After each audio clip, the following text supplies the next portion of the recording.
Hey, Bobby, it would help if you started on the first page. Mix up a bit. Yeah, go start page 3. One of these days I'm going to do that. Like, that will happen, I'm sure. Like match number 4. Wait, that's not right.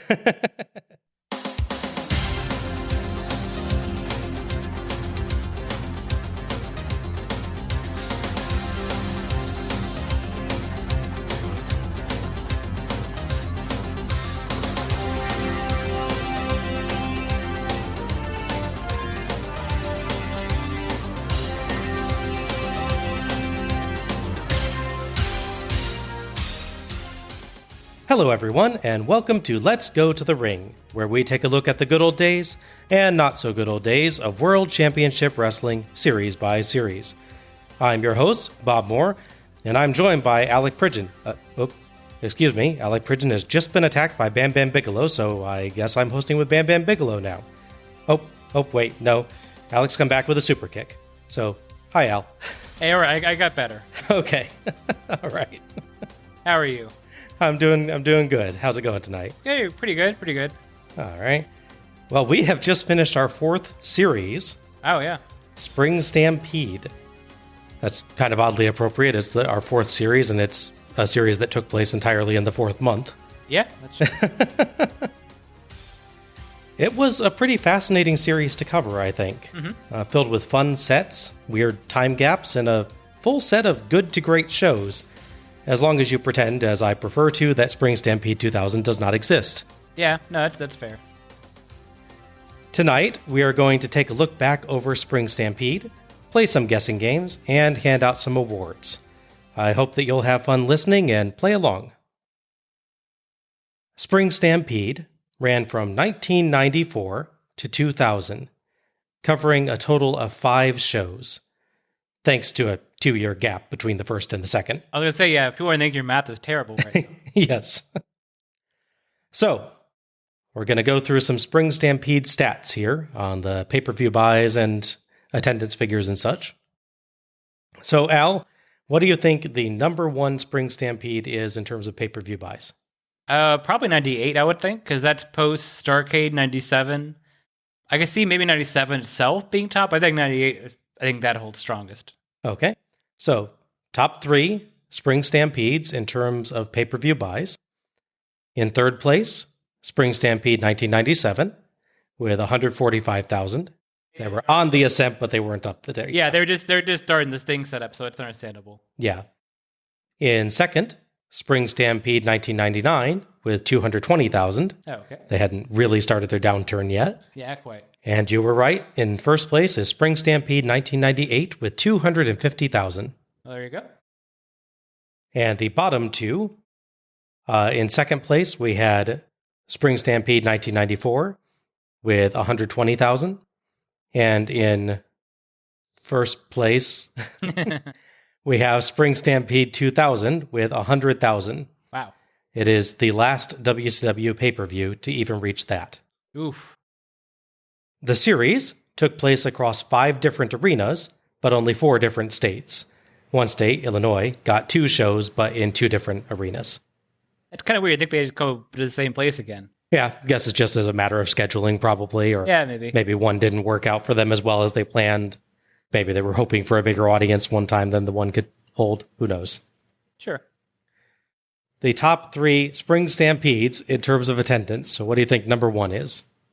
I'm thinking still 98, probably. That seems like, as far as these shows go, is the hottest, I would think. Okay. Well, in third place, we have 1994 with 12,200.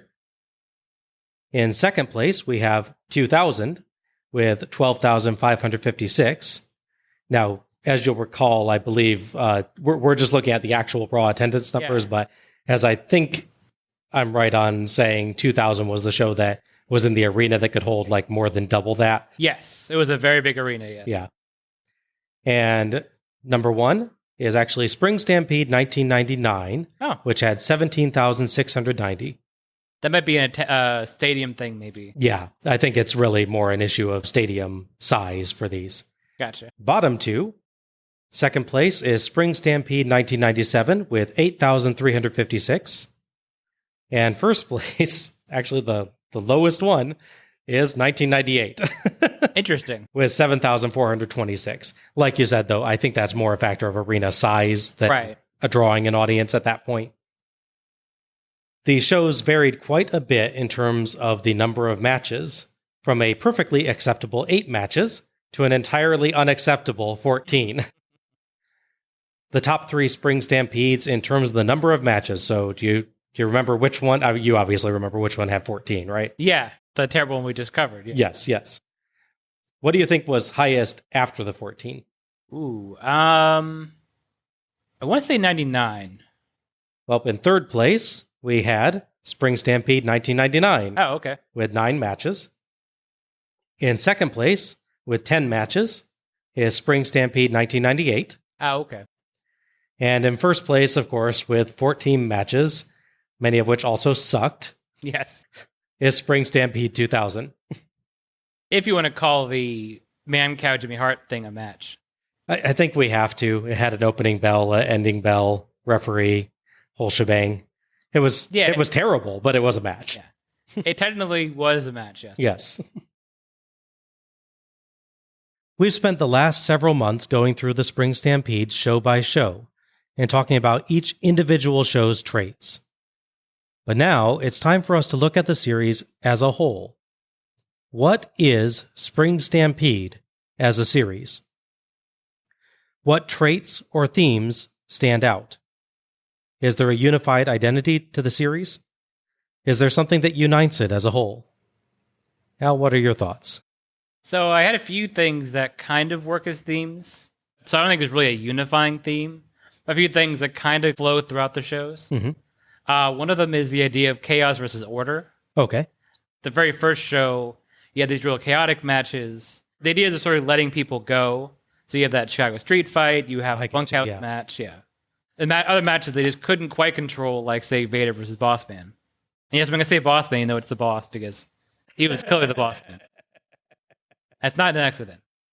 But then going further, once we jump to 97, skipping past all the other stuff, we get to the NWO trying to take over. So again, it's the chaos that the NWO creates by their existence.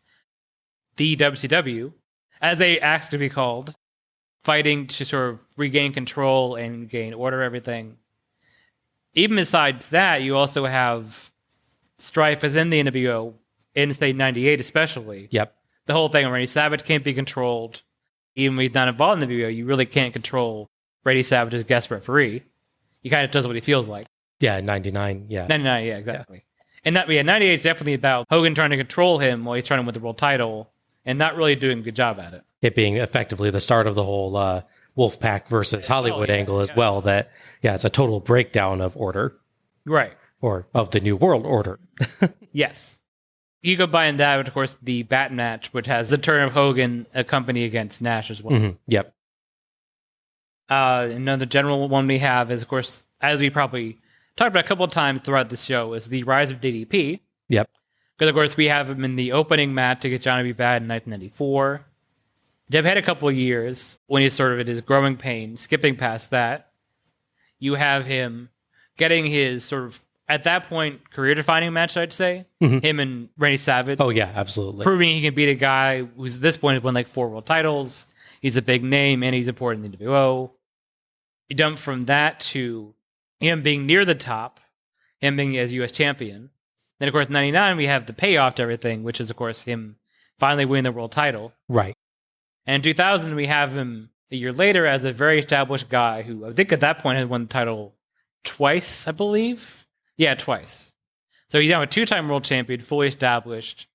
And the whole idea of the show is, going back to the Chaos is the Order thing, Russo and his group are trying to dethrone him, essentially. Even though he's not actually champion, they're trying to bump him out of position and put Jeff Jarrett, the chosen one, there. It kind of calls back a little bit to the theme that we had in Slamboree of the war over tradition. Yeah. That we kept saying, each year demonstrates that the ones who were challenging the old traditions have now become the tradition that is being challenged. Mm-hmm, exactly, yeah. The other thing I have is kind of it's a lesser theme, almost maybe more of a weird coincidence. 2 out of the 5 shows have Scott Steiner winning a vacant WCW US Championship. Yes. It's kind of weird how that works. In both cases, in the final match of a tournament. Correct, well. yes. Yeah. Yeah, because 99, Scott Hall has the title taken off of him, and he wins the Booker T. And then 2000, everyone had the title taken away from them. Weirdly enough, his partner, Jeff Jarrett, had his title taken away. Yeah. But of course, he traded up that night, so he worked out. But yeah, it's just funny that 2 shows in a row like that have Scott Steiner as part of the story of finally getting his due, quote unquote, because as part of the New Blood. And he's exactly where he was the same year before. Yeah, exactly. Not quite an elevation.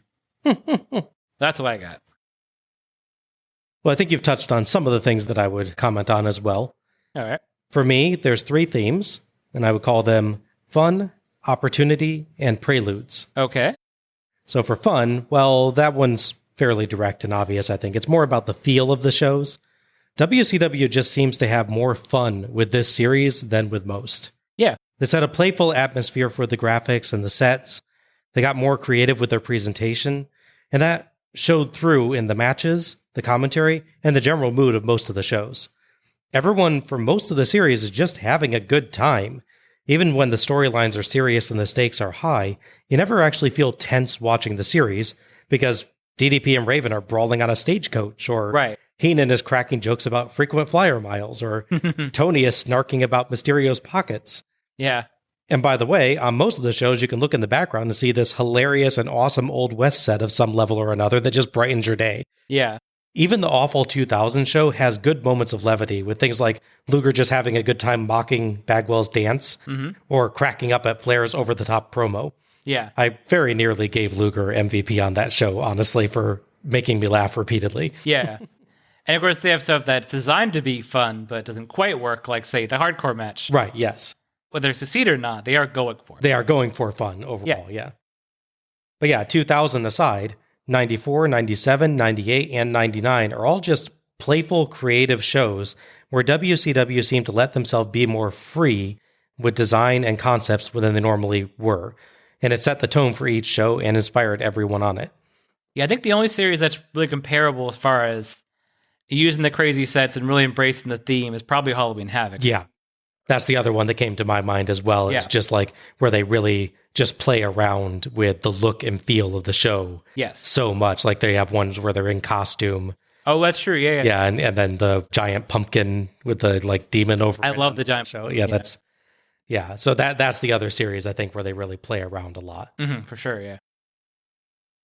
But then we get to what I feel are the 2 main themes of the series. And I'll start with opportunity. Okay. So opportunity is represented both in and out of character. We have Diamond Dallas Page as the most notable one, as you've mentioned. Yeah. He represents it from both angles. He got his first shot at a main event on a 1997 show, and a chance to prove himself in combat against a legend in the form of Randy Savage. But that's not just an in-character theme for DDP. Out of character, he was also getting the chance to prove himself as well, to show that he could put on a great main event, and that he was worthy of that level of performance. Right. And then on 99, he got another chance, as you pointed out, the opportunity to be world champion for the first time, to have the company resting on his shoulders. Again, both in and out of character. It's a chance for the character, DDP, to earn the highest possible achievement, but it's also a chance for the man, DDP, to be at the top of the company, to show he can be the focal point. But it's not just DDP. Others have opportunity-focused stories too. For instance, on 1997, we have Prince Iaukea, who has a tale about proving himself. Even though he's champion already, he has to prove that he deserves to be. Yeah. And then the 4-way match in 1997 is about opportunity too. Who will get the chance to face Hollywood Hogan on a future show? Who's going to have the fate of WCW riding on their shoulders? Yeah. And then, heck, there's 2000. The purest possible expression of opportunity for the whole series. The entire show is about it. The New Blood is out to seize opportunities that they believe have been withheld from them. Chances at titles that they believe others have kept from them, even when some of them have actually won that title before, as you just pointed out. Yeah, right. When opportunities haven't come, they've decided to seize them by force, and seize them they do, with most of the titles that night won by the New Blood, including, most notably, first-time world champion Jeff Jarrett. Yes. Who is in the position of proving himself that DDP was a year prior against DDP himself.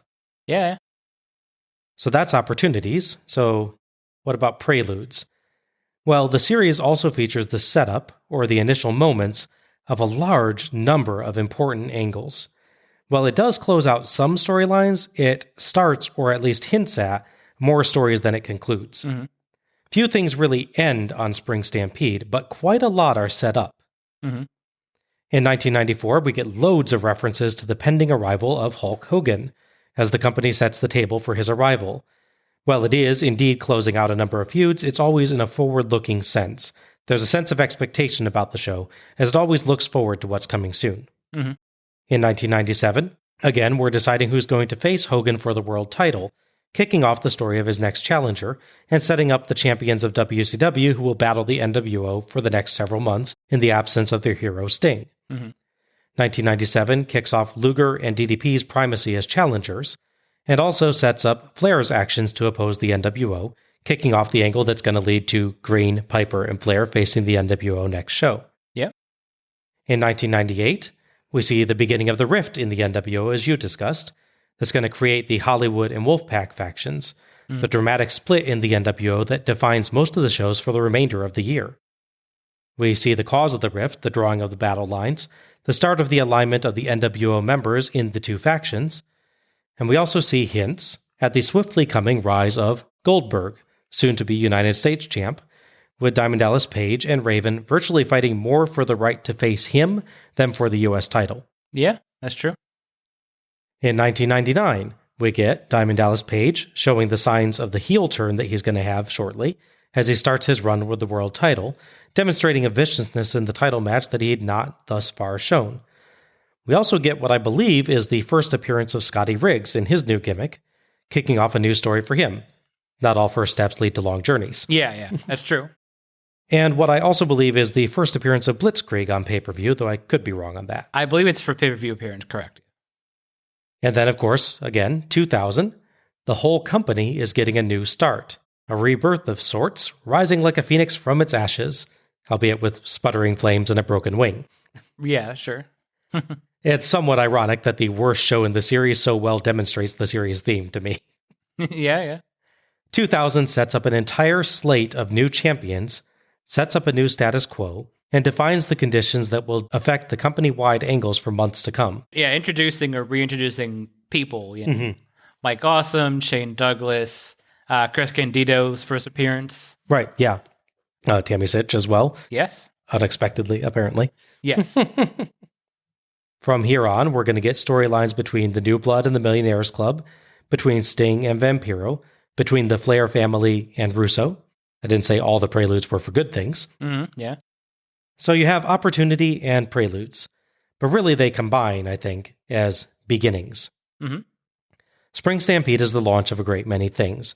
DDP's main event level career, his world champion identity, the next Hogan challenger, the NWO split, the New Blood versus Millionaires Club angle. They're all about beginnings, all about people getting the chance to do something new and different, or in some cases being forced into that. Beginnings is a very appropriate theme for spring. Yeah, that's true. So in fact, in many ways, I think spring is the theme. The series title is not just a statement of time, but also of purpose. The shows are in and of spring, the time of beginnings, of opportunity, of rebirth, of growth. So, appropriately, on the various Spring Stampedes, storylines, performers, and even the company itself begin new things, grow, and are changed and reborn. If in some cases for very brief times. Yes. We've had a look at the Spring Stampede stats, but now we're going to take a look at some interesting data that I've gathered on the performers who appeared on the shows. So, Al, time to see your memory of the series here. All right, see how much I blocked out. Mostly the last show, probably. All right, first up, who do you think appeared as a competitor in the most matches? Any guesses? Sting's got to be an easy pick for that, because he's on most of the show. I think he misses 97, obviously, but... Yeah, he's busy hanging out in the rafters at that point. Right. But he also has multiple matches on 2000. He has the 3 matches on that show. So that kind of balanced that a little bit. Flair's a pretty good constant throughout. He's not on 97 because he comes back for the Slamboree. he never seemed to average one match per show, but DDP is on all the shows. Mm-hmm. He's probably the most consistent performer as far as being on every show, I believe. Yeah, DDP is on every show. Yeah. So that's 5 then. Do you think that Sting rises to more than 5? I feel like he at least ties it. Because if he's on 94, 98, 99, and then he has his 2000 matches, actually, he might pull ahead if I did the math on that right without writing it down. All right. Well, up in third place, with 4 matches each, we have Booker T, Lex Luger, and Ric Flair. In second place, with 5 each, we have Diamond Dallas Page and Scott Steiner. Oh, yeah, that's true. Also, several tournament appearances that make up for not being on a show or two. That's true. And in first place, you were right. With 6 matches, this is Sting. There you go. But that's matches overall. So, who was a competitor in the most main events? And I'm only counting actual main events here, the final aired match of the show, regardless of what anyone says on the show. I don't think we actually had any declared main events. No, I don't main events think this so. time, but yeah, just to be clear. Gotcha. Feel like it's got to be DDP because he's main eventing 97, 99, and 2000. He's not main eventing 98. He's like semi-main eventing that, I believe. All right. In third place, with 1 main event each, we have Hulk Hogan, Jeff Jarrett, and Ricky the Dragon Steamboat. It's weird Hogan's only at the 1, but yeah. It is surprising, isn't it? Yeah. That always shocks me when he's not higher on the list for main events when we're covering this period. Yeah. I think it shows that he can't be bothered to appear on. Yeah, what it is. True. But even Starcades, he didn't actually have that many main events on, as I recall. Yeah. They just get so much notoriety, they kind of, you think of them as being every time, yeah. In second place, with 2 main events each, we have Ric Flair, Randy Savage, and Sting. And in first place, with 3 main events, is indeed Diamond Dallas Page. Nice. Proving that this is his series. Mm-hmm. A show isn't just about competitors, though. There's all sorts of other roles to fill. So next up, the commentary team. The most matches called by commentator. And actually, on this one, since number 1 is probably fairly obvious, I'm going to ask you to try and do the top 3. All right. Yeah, Shivani's obviously number 1 because he's on all the shows. You want to say Madden and Hudson because they call all the way too many matches in 2000, but they don't call any other matches. So that I almost kind of red herring there because you go to that show and try to trick you. It's got to be Shivani and Heenan because Heenan's existed except the 2000. It's one of the major problems with that show. Not the only major problem, as we discussed at length, but definitely a major problem. Right. Replacing Madden with him is at least make the show a point better. Might even be Tanay, actually, just because the shows he's on, they have more matches. All right. So you're saying 3 Tanay, 2 Heenan, 1 Shivani? Yeah. All right. Well, in number 3, with 20 matches called, is Iron Mike Tanay. Oh, all right. In second place, with 35 matches called, is Bobby the Brain Heenan. All right. And in first place, obviously, with 49 matches called, is Tony Schiavone. He calls every single match on the series. Yes. It's only Starcade that threw us off because there's one show she's just not on because he hadn't come in yet. Yeah, when you hit the 80s to 90s transition, there's some shows where it's like JR in the lead or Bob Caudle if you're particularly early or things like that. Right. So he'll probably keep the lead on most series, but every now and then we throw a loophole in there. Ones that go have the backlog might. Yeah. So, managers. What is your guess for who managed people in the most matches? I'm always bad with the manager questions. Because, I don't think about that as much unless they really interfere a lot. I can't remember which Jimmy Hart's involved managing. Yeah, to take the obvious ones. Tammy counts for, obviously, just the one match. Right. Yeah. Coming at the end still counts there, yeah. And I may have counted her for that one as interference instead of as a manager at that time. I'm not absolutely sure. Because she didn't really come out with them. She appears at the end. Yeah, she kind of jumps in at the end. So whereas Daphne is definitely a manager for that because Because she's the thing and still interferes. In the yes, there's an ungodly number of people that are counted as managers for that match, I believe. Yes. Yeah, I'm trying to think of other people as managers per se. Yeah, I'm not sure. All right. I will let you know the answer surprised me on this one because I didn't remember the person appearing as often as they did. Okay. Oh, by the way, I'm starting with second because third place was a 27-way tie, and I am not reading that many people's names off. It's just one match each, basically? Yeah. Okay, gotcha. Fair enough. So in second, a 3-way tie with 2 appearances as a manager each. We have Ted DiBiase. Oh, right, yeah. Kimberly Page. Oh, yeah. And Colonel Robert Parker. Right. With Austin, I forgot that one. Yep. And then in first place, with 3 appearances, Elizabeth. Oh, yeah? She appears with Savage twice, and then she accompanies Kevin Nash alongside Lex Luger for his match against Goldberg. Oh, that's true. Yeah. Yeah, I didn't remember that last one. I was like, wait, how'd she get in the lead? And then remembered, oh, right, she's not just with Savage on it. All right. Referees. Who refereed the most matches? Now, this is counting every referee appearance, every time they came out to do referee duties for a match, whether it's being the initial assigned ref, replacing the actual referee after a ref bump, or coming out to rectify a referee's call.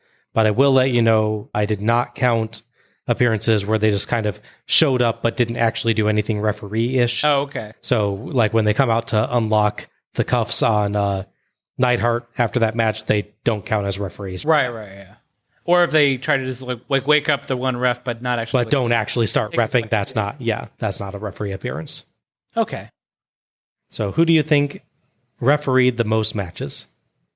I know Dickinson's in a lot. He'd be an easy one. Mark Curtis is definitely on a lot, for sure. And probably blanking now on the evil ref. Although he's not really evil on this series at all, because of the timeline. Do you mean Nick Patrick, or do you mean... I mean Nick Patrick. Oh, okay. Yeah. He's never really there, other than the one match, he's only there. He has 97 show where he transitions from being evil to good, at least temporarily. Right, yeah. But he's an evil ref for the one match, yeah. Yeah. We don't have like a bunch of shows where he's the go-to evil ref. Right. Yeah, I'd probably say Dickinson or Mark Curtis. He's there a lot, I know. Okay. In third place, with 6 appearances, we have Billy Silverman. Right, yeah. In second place, we have a 3-way tie with 8 appearances each. And that's actually Mickey J. Oh, right, yeah. Booker T's favorite referee. Mm-hmm. Charles Robinson. And Randy Anderson. Oh, okay. And then in first place, despite not being evil ref this time for most of the series, Nick Patrick still takes it with 11 appearances. Oh, okay. Yeah, I think he's, even before they do the evil ref story, he's generally seen as like the head referee. He's kind of the head ref. Yeah, once he comes into the company, I think like inside of a year or two, he's like top ref. The fact that his dad is also producer on the show, it's completely coincidental, I'm sure, to the whole process. No disrespect to Nick Patrick, he is a good ref. He said, either make me head referee or I'll wear a mask like my dad does, and it'll look hilarious, so they won't take your matches seriously. Well, he could probably wear the same mask his dad wears. It'd probably actually fit him correctly. Yeah, that's true. It's such a nice, snug fit. Now, just to note, if you only count initial referee appearances, Nick Patrick loses 1 appearance as replacement ref, but remains in first place with 10. Randy Anderson loses a consulting appearance to hit third place with 7. And Silverman loses a replacement appearance, so he retains 5 initial showings for fourth place alongside Mark Curtis. Gotcha. Yeah, because is it Mickey J that gets, poor Mickey J gets speared by Goldberg, I believe? I believe so, yeah. That spear is a little low, too. Yeah, a little bit. We've talked about the people with a ton of appearances, but what about the people with the fewest? It's probably no surprise since this is a pretty short series, but there are 78 people who only show up for a single match in any capacity on Spring Stampede. Mm-hmm. That's probably aided somewhat by that time gap between the first and second shows as well, that you have kind of an era transition happen. For sure. So a lot of people don't come back after 94. Yeah. Or things happen like Steamboat retires and stuff like that. Yeah. Of the 78, 2 of them took home an MVP award for their single appearance. That's Chavo Guerrero Jr. and Ricky the Dragon Steamboat. That's true, yeah. The latter of whom got it from both of us on his sole appearance. Mm-hmm. It was quite good. 3 actually even took home Match of the Night honors as competitors for their single appearance. Chavo Guerrero Jr., Ricky the Dragon Steamboat, and Ray Traylor as the boss. Oh, right, yeah. It's worth noting that Traylor's opponent, Vader, was also only on one show, but he showed up to interfere in Sting's match too, so he's not counted among the 78. Right. This is people who literally only appeared in one match. Right. Some other interesting people on the list include the Great Muta, Steve Austin, Cactus Jack, yeah, Roddy Piper, Chris Jericho, and the British Bulldog, who also only had a single appearance in our previous series, Slamboree. Yeah, that's true. Last but not least, let's look at who's taken home the coveted Let's Go to the Ring Match of the Night and MVP awards. So first up, we're going to check for each host who took home the most MVP awards. Now, unusually, I will let you know, neither of us actually gave our MVP to the same person twice this time. Really? Not even one time. Oh. So, I'm wondering, how much of each of our list can you guess? Can you name all 5 for each of us? Oh, okay. So, first for you. I know I gave it to Sting the 1 year, for sure. That's 1. I must have given DDP 1 for sure. Probably 97, maybe? Actually, no. Okay, interesting. A lot of people would tell you I gave it to Vader, because I really did enjoy his match on that show, but I don't know if I gave it to him or not.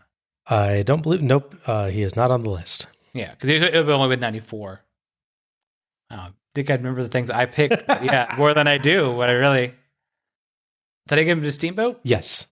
Yep, so you got Sting and Steamboat. Can you think the other 3? I know in my heart I gave one to Laparca, even if I didn't officially give one to Laparca. There's an honorary one in there for him somewhere, yeah, definitely. But any show he appears on, even if it's just in the ring with Sting celebrating, he gets a chance of making it. Well, Sting is bizarrely saying Mamacita.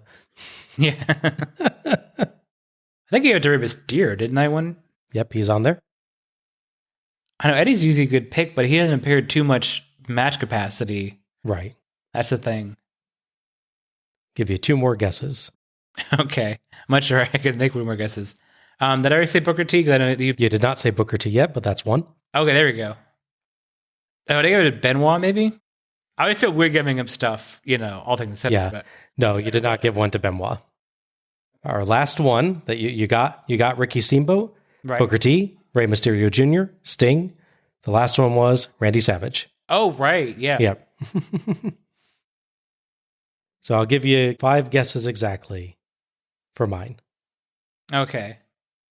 DDP's obviously in there somewhere. Yep. I think you gave it to Steamboat as well, didn't you say that? Yes. Okay. 2. Oh, I know. Okay, I know 1. You gave 1 to Giant, I believe, for his 3. promo. Yeah. You're doing better with mine than with yours. It's interesting. 2 left. Okay.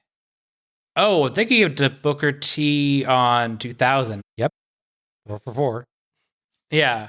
Do you know what show I'm missing? They might be able to figure it out that way. I believe it's 98. Did you give it to Chavo for that match? Guerrero, yep. There you go. You got 5 for 5 on mine, and we're completely unclear on yours. That's great. Well, I'm paying attention when you gave yours out. I'm glad, honestly, that you pay so much attention to me, Al, and apparently allow my opinions to overwhelm your own. I had the advantage of you giving me all the name possibilities as well. Yeah. By that point, as well. Be fair. All right. So, who do you think, out of all those, got the most MVPs overall?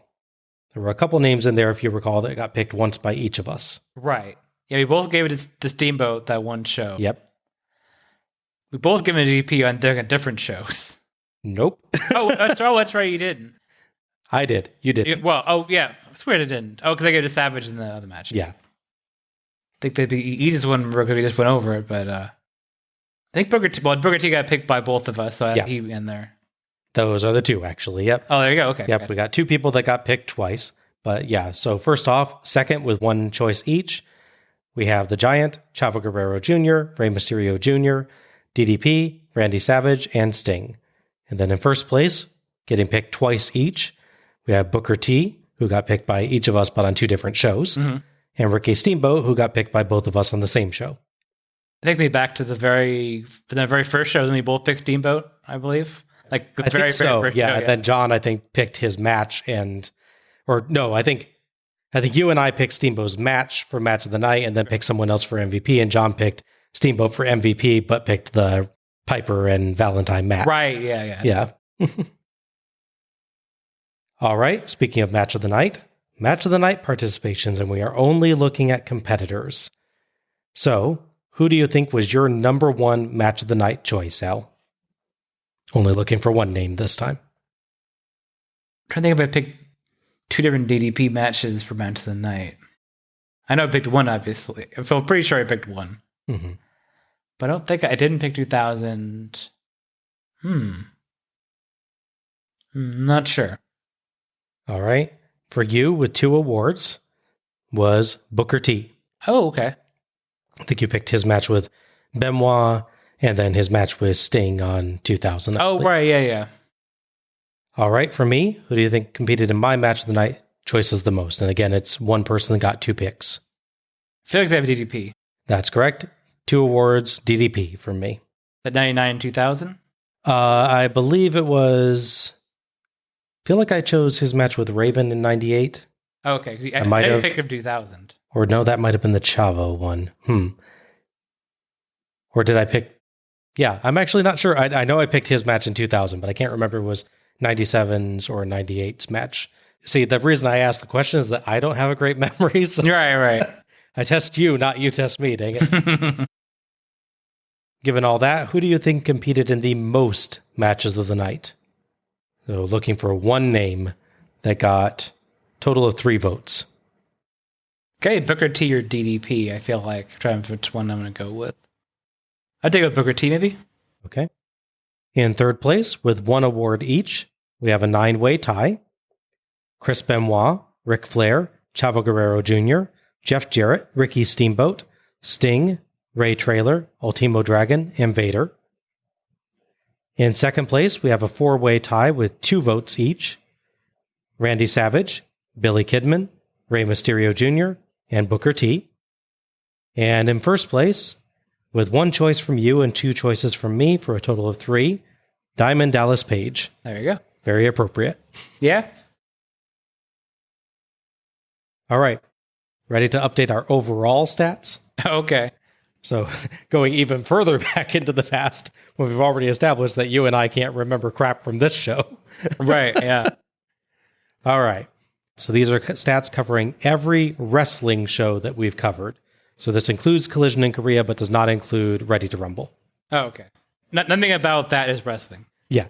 Even though it doesn't look like it is. So appearances as a match competitor overall. Got a guess? Who's number 1? Wow. I know DDP definitely moved up from the last couple of series. I don't know if he's number 1, but he definitely moved up in the world. Flair's held pretty strong too, for sure. Though he didn't have as good a showing in this series, unfortunately. One way or another. Is it Sting still? Sting was up there pretty high, I believe.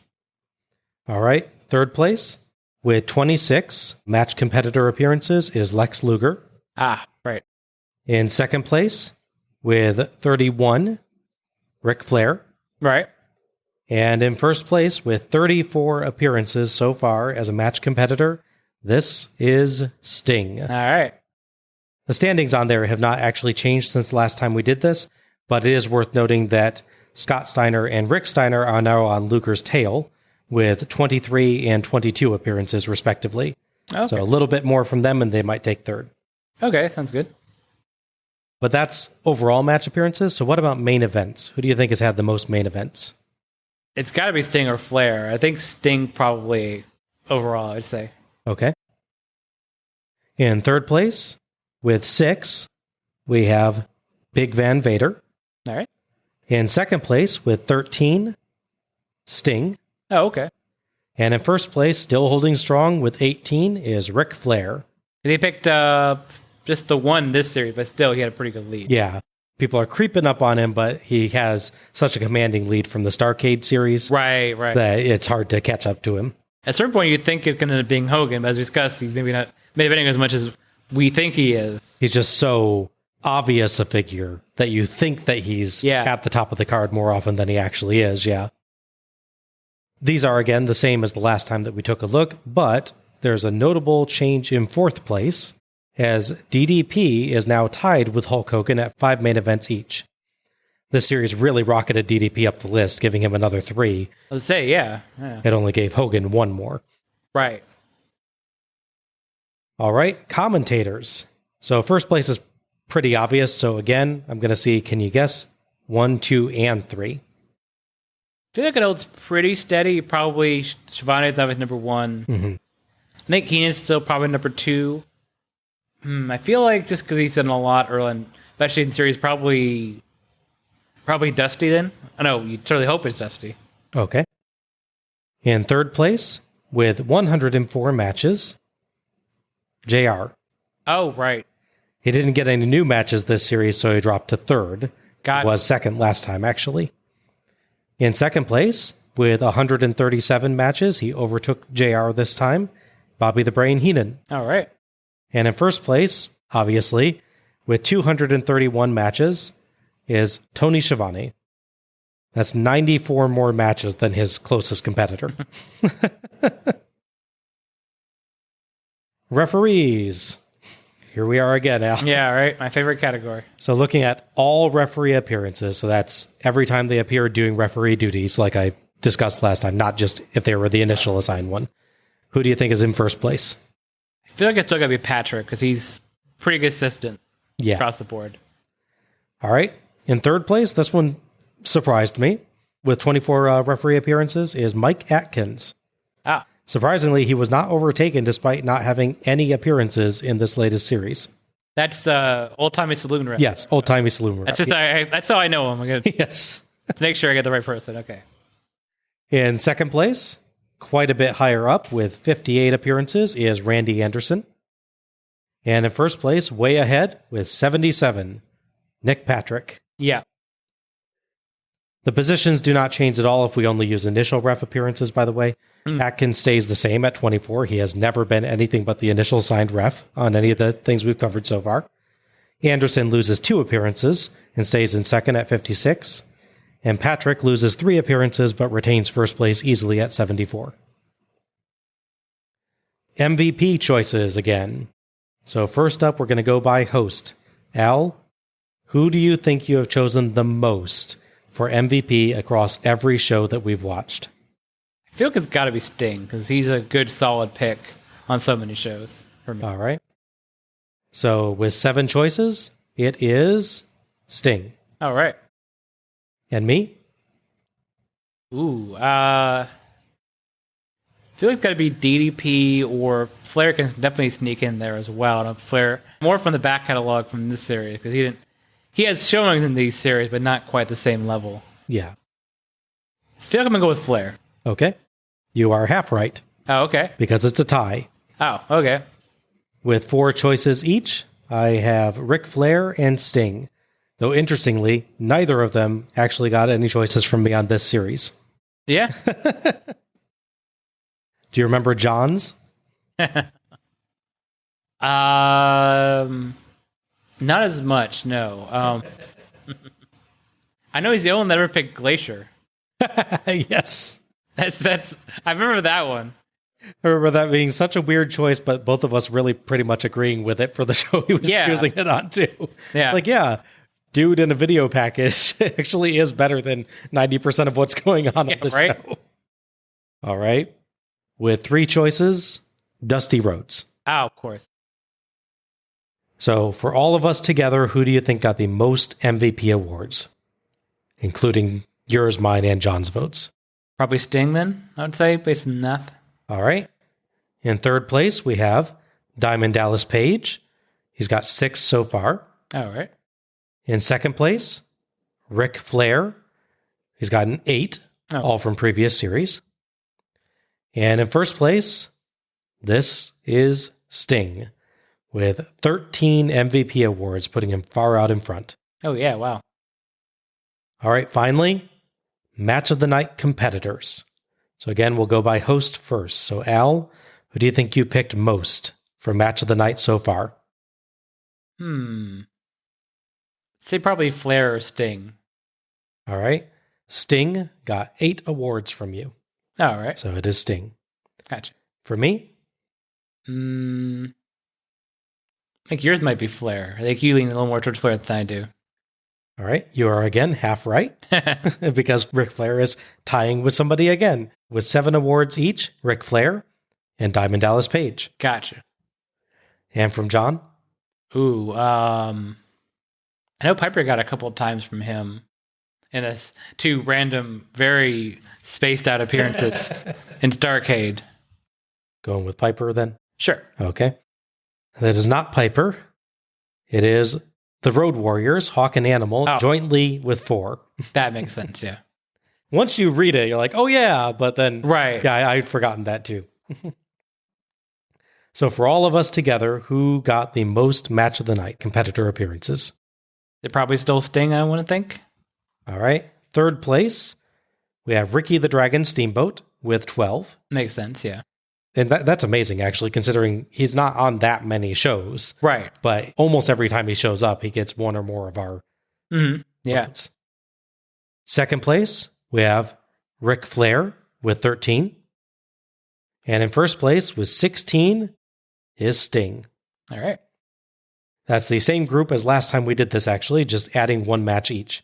Yeah, it's true. Yeah. So, shall we check in on our old pal, Tully Blanchard? Sure. Our surprise winner of the Starcade match of the night is still pretty high up on the list, though he's dropped down a little from last time. In 7th place, with still his 8 choices that we got on the Starcade series, is Tully Blanchard. In 6th place, with 9, is Arn Anderson. Okay. In 5th place, with 10, is Vader. Naturally. And in 4th place, with 11, Diamond Dallas Page. There you go. Whose name just keeps coming up now. Yeah, we get into certain years and certain times. I really hope we'll get the more dominant appearances of Vader. I think it'll definitely help. Yeah. It'll be interesting to see when we go back to the 80s. I don't think there's any chance of him catching back up to the leaders now. But it'll be interesting to see if Blanchard climbs the rankings again a little when we get back to the late 80s. Yeah, because he had the 1 match with Slamboree. I don't think anyone picked that. No, it was solid, but no, it wasn't a bad match, but just a blow-away match like his previous ones. Kind of just happened and then ended, and you're like, oh, okay, that's interesting. It was like, oh, it was nice to see Tully again. Yeah. With all the data out of the way, it's time to give out some series awards. So each show, we've awarded our match of the night and MVP, but now we're going to look at things across the entire series. So to start off, we're going to go for our series MVPs. This is 3 people in no particular order who you thought were the MVPs of the entire series. So Al, who are yours? All right, so first choice is fairly obvious. His good performances throughout the series and his obvious rise in ranking to the series, DDP makes it on there. Absolutely. At no point do we have a match where DDP shows up and go, oh, that's not very good, or oh, that's disappointing. Mm-hmm. Even 99, which I didn't love as much as you did, for instance, I don't think he was bad in it at all. He has yet to take away from a match. I don't know if he ever will necessarily. And even in 94, when he's just figuring out who he is still as a character, he gave a very solid performance on that one. Yeah, he's not an anchor we've seen in any match, which is good. Second, the name we've heard many times in the last several minutes, Sting. But actually for me, in the later runs, like in 2000, he's a real saving grace because, as I said before, so many people get all of the interesting stuff sort of stripped away from them. Hogan loses red and yellow and saving prayers with vitamins, and he's just terrible A wearing a black vest and getting guns pointed at him by cops. That was so freaky. It is very, yeah. Or Flair doesn't wear his robes anymore, just comes out dressed like he's going to fight someone on a golf course. When members of the audience are dressed better than Flair, that's not good. Yeah. So on that show especially, Sting, conveniently already in black and white, so I guess I can't take his colors away from him. Other than maybe when he used to wear the neon Scorpion jacket. Yeah. Hey, he's lost that, I suppose. But he still kept his Mortal Kombat Scorpion logo. So. Oh, of course, yeah. And you don't have one show where he wears weird white boots like he has on Slamboree. Right. It's just very distracting. I don't know why that is. It just looks so weird to me. Outside of that, there's a lot of people that they don't necessarily make, like, say, my Ultimate Slamboree card, but they're really reliable. The guy I found most reliable, putting aside other stuff that happened with him, is Chris Benoit. Mm-hmm.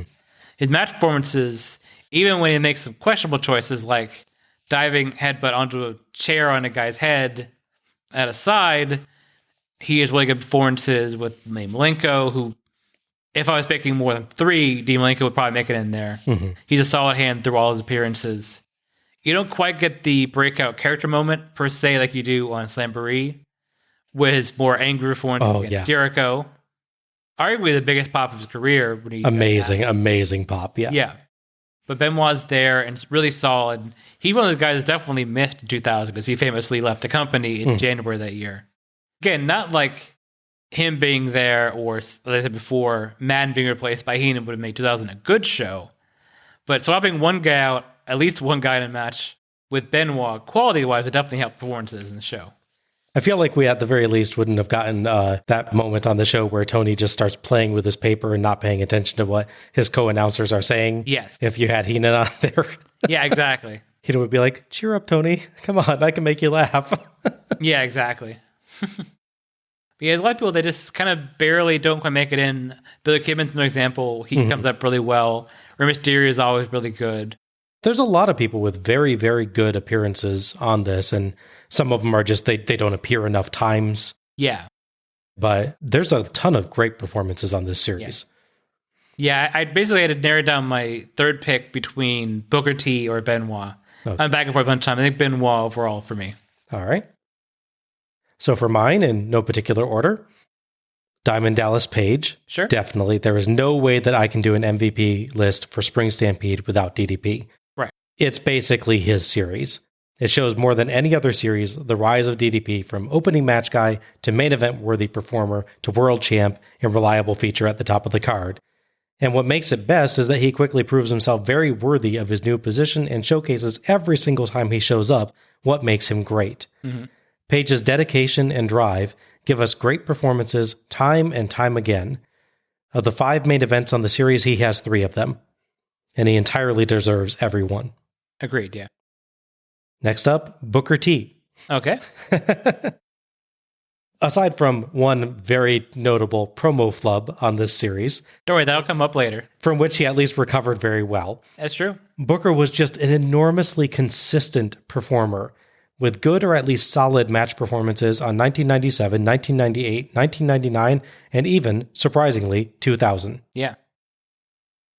And last up for me, Randy Savage. Okay. As the other half of DDP's biggest moment, Savage selflessly gave all he had to help DDP achieve greatness and solidify his position in the main event tier for the rest of WCW's run. Aside from that excellent match, Savage had a good performance on 1998's show against Sting, providing a good dastardly heel for Sting to fight. And though I had some issues with the ending of the 1999 four-way world title match, Savage was still a fun addition to it, and his flexing counts made me giggle. Right.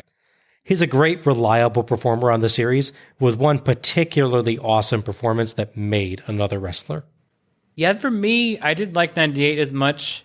I think part of that problem is because we covered that show specifically. You have the DP Raven no DQ match. Oh, right, yeah. Where they fight out to the front and they fight back in there. Followed immediately by Sting and Randy Savage, essentially doing the same thing, but with less. Yeah, I fully agree on that. I just still thought that's still a good, solid match between the two of them, and Savage pulls off some very fun stuff in it. And to be 100% fair as well, Randy Savage is working legitimately really hurt in this match.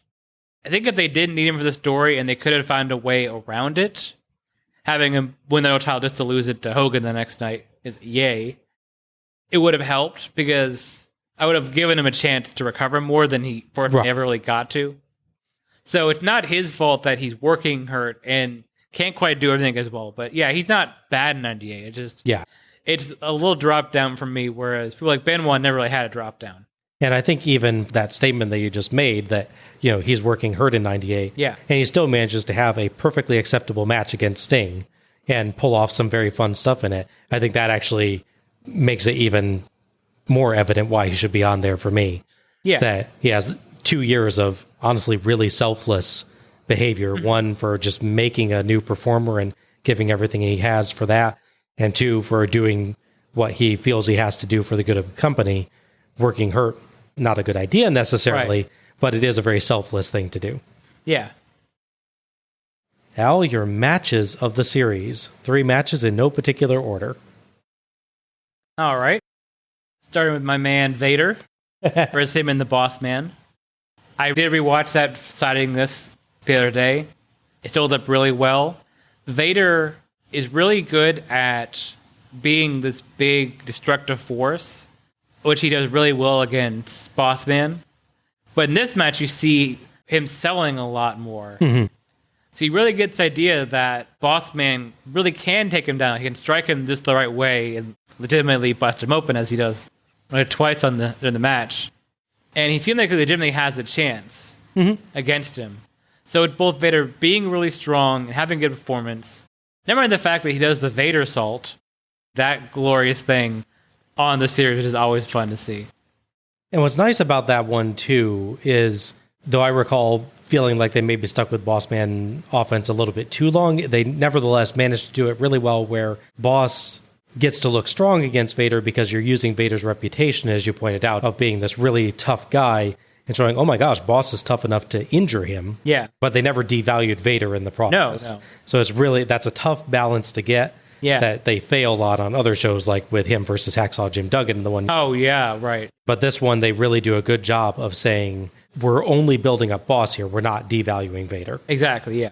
Hard-hitting match, really enjoyable. And again, Vader Salt, I'm sure that's probably on yours, is the DDP versus Randy Savage match.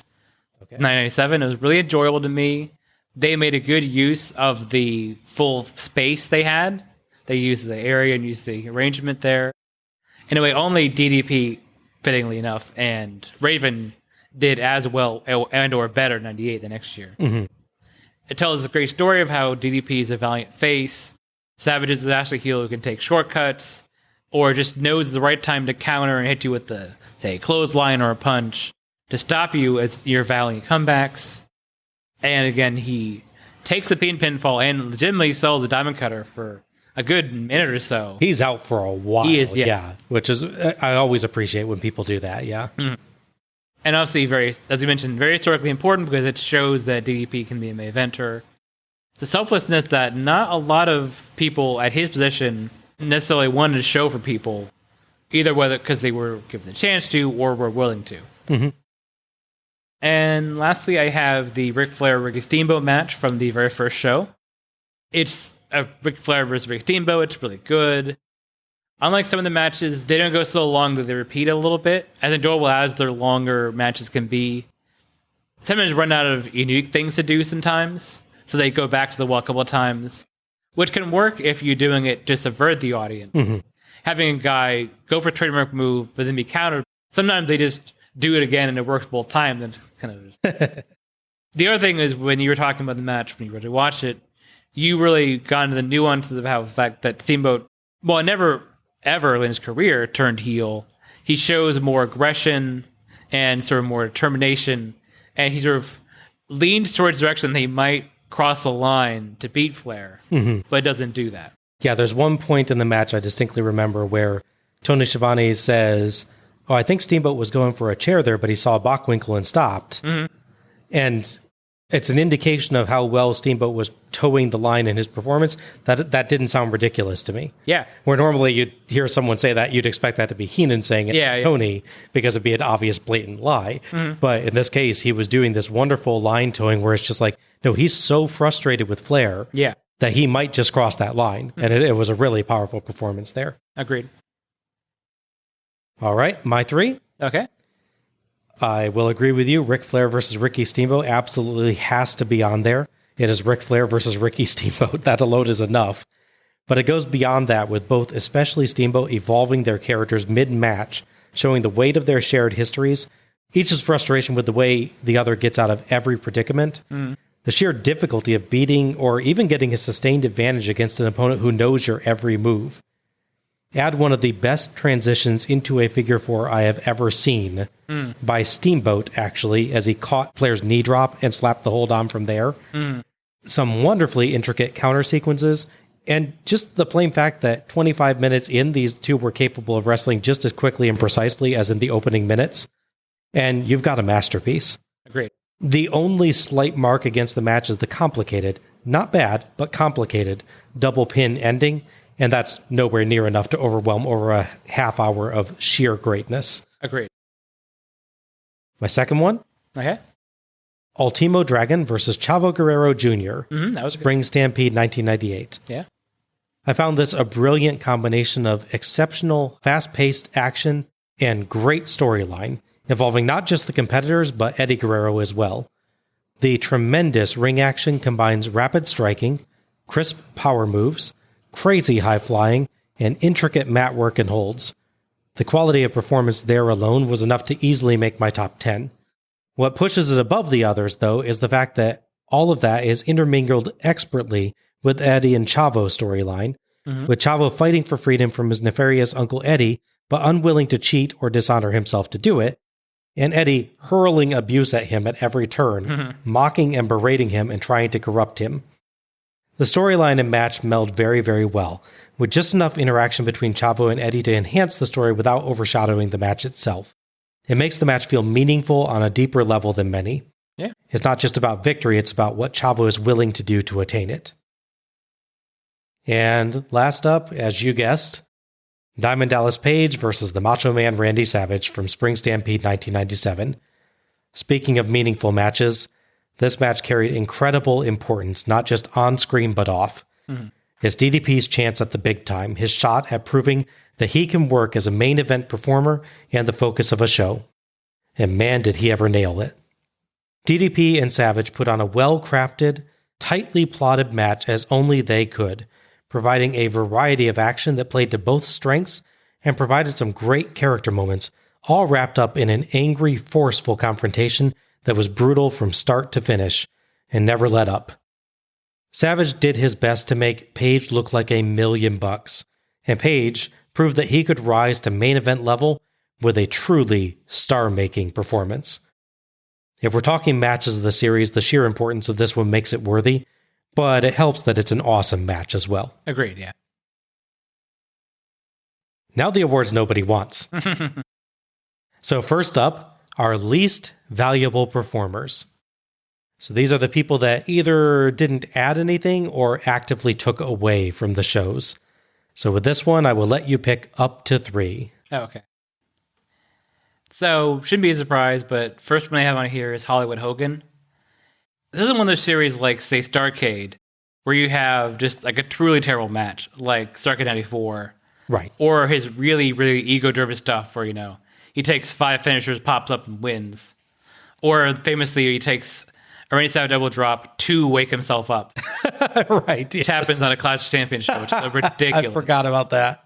He somehow gets powered up by taking the most dangerous move in the industry. One thing is pretty just so sporadic. So he's like the big folks of the company, and him being so infrequent there is a little thing. When he does appear, I wasn't a huge fan of the tag team baseball bat in the pole match. For me, it felt a lot like just doing a lot of house show shtick. It only really sort of gets better towards the end when they get more intense, and you have the turn from him isn't too bad, and it kind of works storyline wise. Although, and maybe it isn't his fault, but the big moment that should be really most important is not even shown on Spring Stampede. When he goes back out and attacks Randy Savage and Kevin Nash, they show you on the Nitro after, oh, by the way, this happened. You probably know this happened. That's a time management thing. There's a lot of awkwardness to his performances. Yeah. Like you said, it's not necessarily his fault a lot of the time, but it can't be denied. There's a lot of awkwardness to his performances. It also just occurred to me that it's interesting. 1994 is, they're talking frequently about Hulk Hogan's coming, Hulk Hogan's coming. We skip a couple years, then we're at 1997. Again, the show is about Hogan's appearing later. Yeah. That's an interesting other tie between the shows that I didn't detect at first. Right. And the other thing with Hogan, obviously, he does shove Randy Savage off the top rope, which is a planned spot. It's not like he goes off script or anything. But he does legitimately injure Randy Savage in that, so that doesn't help my opinion of him. I was going to feel bad, honestly, about picking people that don't have multiple appearances. But sometimes when their appearances is so bad, you really have to. So I have Hardcore Hack. Yeah, he was in the running for mine, too. He can't, I mean, his whole thing is he uses weapons in a creative way. Like, Russian leg sweep on, on a barricade or just like swinging stuff around. And he's like seemingly half drunk, which is not super surprising with him. And the way he delivers his weird sells on things, landing wrong. That one point where he tries to suplex Bigelow and just like drops him on his own knee. Yeah. Nearly breaks his dang leg. Yeah, it's... Right. He can't even do his own shtick properly, which is definitely an arc against him. Yeah. With the third choice, I'm back and forth on this one. Again, do I include people that appear only once? And the other thing is it a case where they perform badly and honestly I expect something from him? Like, I was tempted to include either Mancow or Jimmy Hart for that match they had. But at the same time, I wouldn't do Mancow because he's not even a wrestler. So I can't go, oh, Mancow, his other performances are so much better, Right. Yeah. His match with Flair is amazing. Though... That would be a major test of the Flair broom theory, right? Yes. And to be fair, Jimmy Hart is around wrestling. I hope he would know wrestling better, but he also doesn't do wrestling, like the move-wise. At that point, he's like in his early 50s, so yeah. I feel bad. I'd feel bad putting him on there, because again, he had no other chance. To use a sports comparison, if you're in a team that's not doing great, and you're the kicker, so you only appear like twice to make a field goal, you have very few chances to do things right. So if you miss one of your field goals out of 2, that's a bad average for you. You have so little chance to fix it. So I was tempted not to pick a third person, honestly. I mean, do I put Norman Smiley because his one appearance is so grating and nonsensical? I'm very tempted to. I think if we're going to look at people long term, and this is probably why he's the third person I pick, they say Scott Steiner, just because he really had to fight to get his performances he could do. He could have these matches where he just hard-hitting moves and doesn't stop and spend 3 minutes yelling at the crowd. Or doesn't become Scott Stallner. Yes, there you go. Doesn't have women like rubbing his pecs or anything. You see glimpses of that, oddly, on the Worst Show, where 2 or 3 matches he does a pretty good job of that, but not being distracted by the crowd. But at the same time, you also have the weird thing where somehow he blinds the wall in his first match on the show. And the wall can't distinguish between him, the giant ball of muscle, and the referee. Yeah. So he has that dumb finish. Well, he's not the worst performance on the whole series. It takes so much to get him to have a good performance. And it's frustrating because he can do it. There's repeated annoyances with him that just kind of keep coming back. Yeah. He was in the running for mine too, and it feels bad to say that because it's Scott Steiner and he's good. But on this series, he was very infrequently good. Right. There's certain people that kind of escape this unless they especially screw up, like say Buff Bagwell, because I don't set a high bar for Buff Bagwell. He could just sort of step over that hurdle probably without too much effort. Well, for mine, they're all in there because of a single show. Kind of figured. But they were responsible for a great deal on that single show. Okay. So my first choice is Vince Russo. Not only was he in large part responsible for the absolute disaster that was Spring Stampede 2000, he was even nice enough to come out on camera and awkwardly interfere in one of the matches, and even failed at putting on a shirt. True. He gave us the only actual bad show on this series, and then went, what's the opposite of above and beyond? Below and before? Yeah. Something like that, sure. That. His compatriot, by the way, Eric Bischoff, who was also probably in large part responsible for Spring Stampede 2000, escapes being on this list because he was also probably in large part responsible for 97, 98, and 99. So he gave us several good shows that he was in part responsible for before the bad show. And his on-camera work in general was good. Yeah. Yeah, I generally found him, even on 2000, I was considering him for MVP for 2000 because his on-camera work was actually really strong on that show. I think it only held back by him being a bit too stone-faced in the DDP versus Jarrett match. Yeah. Which I think was him trying not to give away things. But it was weird. It was like, do I really think he's there to help for DDP? No. They needed him to come out later, I think, and it would have been fine. My second one? Mm-hmm. Mark Madden. Oh, yeah. Spring Stampede 2000 is already awful. Mark Madden constantly makes it worse. With a wide variety of horrible, offensive jokes and nonsensical comments, Madden is a constant presence on the show, and I found him wearing on my already frayed nerves. Mm-hmm. He's bad enough when the action in the ring is at least okay, but when the action and the angles are as bad as they tend to be on 2000, Madden makes things far, far worse. Even Tony just kind of starts ignoring him towards the end of the show, playing with papers on his desk rather than paying any attention to him. Yeah. A good commentator can make a bad show watchable, as we found with Bobby Heenan on Starrcade 94, I recall you mentioning. Yeah. Madden can make a good show near unwatchable, and 2000 is far, far from a good show. Yeah. And I think we can pretty much say without any uncertainty, you don't want Madden calling a match involving a woman in any capacity. No. Like near the ring, even adjacent to the ring. I dearly hope that is just the character he's playing on TV, because my goodness, what a horrible, horrible person he's playing. Yeah, I'd be curious to listen to him, because he does he has a radio show, or I think he even has a podcast, because, everyone has podcasts. Yes. If two nobodies like us can get a podcast, Mark Madden can certainly get a podcast. Right. So I'd be curious to hear some of that. Like, is he still that way or not? I'd be surprised if he was. I mean, it really feels like it's got to be just an over-the-top thing he's doing for TV. Yeah. But especially since the only thing I know about from him in WCW before this point is when he reports Bill Watts' racism. All right. It's like, that sounds like more of a stand-up guy than what he appears to be when he gets on the 2000 shows. So yeah, I mean, his other than that, his off-camera stuff, or very frequently on camera, because they occasionally show him in the back, was he was the guy to ask the leading questions, like on the website. Right, yeah. Where that poor guy's got to type out the random thoughts of people. That guy should be on a show at some point. They're on an award for keeping... Just get the most complicated and bizarre promo, like if Savage does one or something like that. Yes. Or if Warrior did one of those when he came in, then that guy will get MVP for having to transcribe that. Yeah, exactly. And my last one, Scott Hudson. Oh, okay. The third member of the 2000 commentary team does not normally tick me off this much. But on Spring Stampede 2000, he just seemed completely off his game.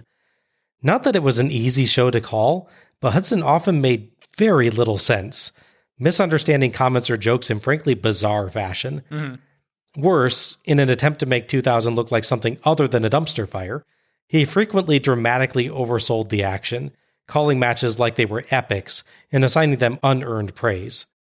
Even the show's few good matches, like Sting vs. Booker T, suffered from moments like that, where I just found it was hard to enjoy what they were doing well because Hudson, and again, Madden, kept calling the match like it was the greatest thing since Flair Steamboat. Yeah. It's a good match, but they're treating it like it's the conclusion to a months-long feud and an hour-long epic match. Which one was the one that was always talking about how they've used everything in their arsenal? That's both of them, yeah. I think Hudson starts that, and then Madden continues, and they're like, oh my, no, they haven't. You blatantly have not used everything. We haven't seen any of their finishers yet, at all. Yeah, exactly. Yeah, Hudson was just so insincere on 2000 that it hurt even good moments that show had. Right. He's a decent straight man in general, but he was not good in this show. I haven't had a major problem with him on most of the other times that we've seen him. Yeah. I think there's been one or two comments that we've criticized occasionally, but he's just kind of generic announcer guy for most of the time. But man, on Spring Stampede 2000, he was just ticking me off and getting in the way of me even trying to enjoy the show. So those are so bad, Norman Smiley escapes your wrath. That's impressive. Yes. Well, I still kind of hold out this little bit of love for Norman in my heart for that 1998 performance against Prince Iaukea, where he was like brilliant technical wrestler. Right. So I don't hate Norman Smiley. I like Norman Smiley, and that's exactly why I'm always so disappointed with hardcore Norman Smiley. No, great. That's the thing. Yeah. He's shown he can do so much better. Yeah. And his future from this show and his past to us now is, of course, when he retires and trains people in WB and other And you places. can totally see why. I mean, he's a good technical wrestler and knows how to put a match together. Yeah. It's surprising. I always have wondered and have never been able to find if there's some story behind that, like if he got injured or something and just couldn't do that. But it just seems like it's a re-gimmicking that they just think that's what works, and it doesn't. It's a case of them taking a guy, and you use the history of WCW of this, guys that can perform but don't have that sort of je ne sais quoi or like some extra flash to the performance. Brett Armstrong is saddled with so many gimmicks like Arachnaman and Candyman and Roadkill, I believe. It's like, he's good. Just slap an America jacket on him and let him wrestle. Yeah, exactly. I think that's really what it is with No Mercy Miley. Yeah. Worst matches of the series. So pick up to 3. All right. I'll see how much ours overlap. Yeah, I'll be interested with this. I definitely didn't pick one I don't hate as much as you do, and one I know you have your say on, so I'll leave that for you. Okay. I will start out with No Mercy Miley versus Terry Funk from Spring Stampede 2000. It's dumb. It's nonsensical. He's hiding, so when someone opens the door, he yells, so you won't find him? Yeah. Apparently, everyone hates him because they're constantly trying to point him out. The people backstage just sell him out to Terry Funk. They do stupid spots like dumping a bunch of Diet Coke cans on the guy, slamming a guy on a table that's clearly not designed to break, one of those big plastic tables. Oh my gosh, yeah, that was so And just sort of tipping it over and just, whatever. No Mercy Miley famously tried to escape 3 feet away from a guy while he watches him climb up a ladder. To a pipe that would be in his vision even if he hadn't seen you do it. Yes. And he's still quite in reach. And of course, as I mentioned, covering other hardcore matches, even if you can go, oh, this is all just stupid fun, they're giving players concussions and nasty, grisly chair shots. Like hitting the back of Terry Funk's head. Him leading into the laptop shots are the scariest thing to me in that match, because you can see those are hitting very hard and he's lunging his face into them. Yes. And it's just like, that will not be good for you. Yeah. Like, no, none of them are as concussion heavy as Starcade 2000, I believe. Him and Crowbar, Terry Funk Crowbar, that is. Yes. Because the unprotected chair shot thing. Oh, God, that one was nasty. I guess trying to do the Rock McFoley thing, but first off, don't. And second off, not as well. And also, if you accept the drop of and that, also put the handcuffs on behind the person's back, not in front. Yeah. But yeah, so those are not good. Second is one that, as I said at the time, if you look at the names of people involved, it should be really good. If you consider what year the show takes place in, you still expect more from it. And unfortunately, I did not get that from the Kurt Hennig British Bulldog match from 98. I think it's a case like with Savage, where they'd up on the same show. Hennig is too hard to be working, but he's Hennig and he just won't get up too hard. I can't work the show unless he literally can't wake up in the morning and get out of bed. So he could barely move. British Bulldog, because of a number of things, injuries and such. This is before the famous trapdoor fall, to be fair. But he had a lot of problems before that, and his personal demon, let's say, is the code word they use. Like that.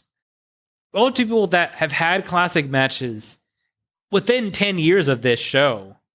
And it's just a boring punch kick match. It's slow enough until the guy starts working the leg of a guy and gets even worse. Mm-hmm. And of course, you have all the nonsense. Like you have Rude handcuffed to Neidhart, who's also not wearing a shirt for some reason, which is weird. Going for a real like Cops at 3 a.m. vibe with Neidhart. With being handcuffed and shirtless. That's true. And laughing and crazy. The fact that it barely keeps Root from interfering, Root can get 90% in the way in the ring before he's pulled out. And of course, the cop. I still don't know how this is supposed to make any sense. They had a legitimate cop do the handcuffing. And at some point, he backs at a camera frame. They must chloroform him and swap him out with Virgil. / Vincent. Maybe what it actually is Virgil quantum leaped into him. Oh, gotcha. But yeah, it's clearly not. It's not like it's a good disguise of Vincent as the original cop. It's not Vincent. Right? No. It's a actual police officer or the actor playing a police officer. It's not Vincent anyway. Yeah. I guess just backs out of camera frame and they swap him out body snatcher style. It's all just an elaborate thing so they can beat up Neidhart and Fish Bulldog with a stick and they leave. I have 2 picks for this. I was back and forth on it. I think to be nice, I'm not going to go with my second choice. So I know there's no way to be nice with picking worst matches, but I'm trying. Okay. So my third pick for worst match of the series is Disco Inferno versus Conan. Oh, okay. So it's not like the worst worked match. I mean, they don't botch stuff all the time like we see it like on Slamboree 2000. That match would be 2 people that should be able to work a match and just mess up every other move they try to do. But it's such a badly produced / booked match where it's just 90% Disco Inferno dominating Conan with offensive, well, again, not terrible. It's not impressive. Mm-hmm. It's not like he's some big power wrestler who can throw Conan around. You're like, wow, this is amazing to see what he can do. It's generic heel offense that should come a few minutes into a match and then go away for the end, but starts out like right away and just takes up so much of the match. Conan gets his big comeback and win with almost little effort after being controlled so much. And also doesn't quite hit his move right, where it does his weird suplex that's almost a DDT where he lets him go and it looks awkward. So it's a badly booked match that's not interesting and it's not worth it. For the record, the match I was tied between was that and the Mancow Jimmy Hart match. Oh, okay. That was me being nice by not picking them. All right. I was less nice. Okay. So my first of my 3 matches is Mancow versus Jimmy Hart. Okay. Well, there you go. Yeah, Let's say your piece on it then. Yep. I know this was short. I know it's between a manager and a radio personality. I know I shouldn't have expectations for it, but it was just so bad. Agreed. Even lowering my expectations, this was awful. So much so that it had to be clear when planning the show that it was going to be awful, but they still put it on. Mm-hmm. There just could not have been any expectation that this would be anything but terrible, and yet they still chose to put it on the show. And that is what makes it worthy of my list. They knew this was going to suck. Yes. And they did not come up with some other plan. So, and there's 2 things about that. One, why is it not a dark match for the Chicago crowd? Yes. They've done matches like this before. Who gives a crap about Mancow outside of Chicago at that point, right? So, yeah, just do a dark match like you did with the Brady Bunch versus Partridge Family one early in the series. Yeah, 94. That one I wanted to have on the show, dang it, because that would have been hilarious. Right. Now, as I said on covering that show, Bischoff, on his podcast, his defense of the match is, look all the promotion we got with Mancow hyping the show because he's going to be on it. But as I said before, you could have just made him like a guest host or a backstage ring announcer. Or manager for, he picks a wrestler to sponsor and Jimmy Hart sponsored Hale or whatever his name was. Yeah, exactly. Yeah, there's other things they could have done when they realized, wow, this is going to be a steaming pile of monkey crap. Right. The other thing about this match, as far as the show, as I said before, it's terrible placement for it. Yeah. It's the second match? The second match out of 14. I think the only place they could have placed it that would have been worse is first. Right. Because it would have like set the tone for the show with this pile of crap. Right. I mean, yeah, if you're going to have this match, I would say put it after all of the initial matches, put it after the tag matches. Make it the bathroom break. Yeah. Make it after break and make it a separation between tournament. Yeah. But better, just don't do it. Yeah. Even better, don't do it a second time, a different show. Yeah. Which they do. My second match? That was all just one. Terry Funk versus Norman Smiley. Yeah. Spring Stampede 2000. Total agreement. Though this was a little better than their Slamboree 2000 showing, it was not better by much. Right. It was just plain stupid. Stupid and dangerous. It was filled with dumb spots where people did things that they just wouldn't do. Yeah. And the performers took enormous, totally unnecessary risk with each other's safety. And my third match? Mm-hmm. Bam Bam Bigelow versus Hardcore Hack. Spring Stampede 1999. Yeah. Another hardcore match with no plot, no complexity, no nothing besides guys mindlessly clubbing each other with weapons and doing dumb things with ladders. Uh-huh. What really earned this one its place on the list, though, is the spot where Hack climbed a ladder by the ropes for no reason other than to fall off the ladder through the table outside the ring. There was just blatantly nothing else he could ever have accomplished there. Yeah, right? Well, and there's another thing about that match. So, what I feel like is supposed to be a planned spot, that bit where Chastity can't get her fire extinguisher thing to work. I feel like that is a planned spot because she had interfered with that before. Yeah. Like on the show before, she does that turn against Raven. The announcers, they don't try to gloss over what happened. They're like, oh, look, she couldn't get to work, haha. So it feels like a natural thing to happen. But this match is so poorly performed, I honestly do not know if that was accidental. Yeah, you can't tell what the botches are in that match. Right. I mean, she could have legitimately not gotten to work, and maybe the plan was just to spray him down, and he no-sells it. Like, because his head's on fire because the tattoo or something. Something. I could see that being a spot, so I honestly don't know if they messed up, and that's sad. Yeah. I will note, there's one match that I'm sure you were expecting to be on there. It will show up later. Okay. Right. Yeah. It only avoided this list because it's going to appear later. Oh, okay. And all of these were totally worthy of being on here themselves. So I had 4. I had to cut one. I cut the one that would get a different award. I was torn whether to include the wall Scott Steiner match I referenced before, where blinded man can't distinguish ref from Scott Steiner. But honestly, before the minute and a half, because this match is super short. Yeah, it's super okay. Short, it's super okay. short, inoffensive match. Yeah. Until that spot. Yeah. Right. Now for the series overall, we've got some other awards to hand out. So first up, your best commentary team. So which commentary team did you enjoy the most? And if they're on more than one show, on which show? Okay. For me, it really comes down to the first 2 shows. Mm-hmm. So that is Shivani and Heenan on 94 versus Shivani and Heenan and Dusty on 97. Yep. I mean, I'm really going back and forth on this one. There's no bad choice, I think, between the two. No, yeah. On one hand, I really do like this sort of one-to-one commentary you get with Heenan and Shivani. They feel like a natural banner between 2 people, which hopefully our show feels like. To some degree, it's something to aim for, Heenan commentary, Mm-hmm. At the same time, Dusty can really add a lot to it with his responses to things and how into the show he gets.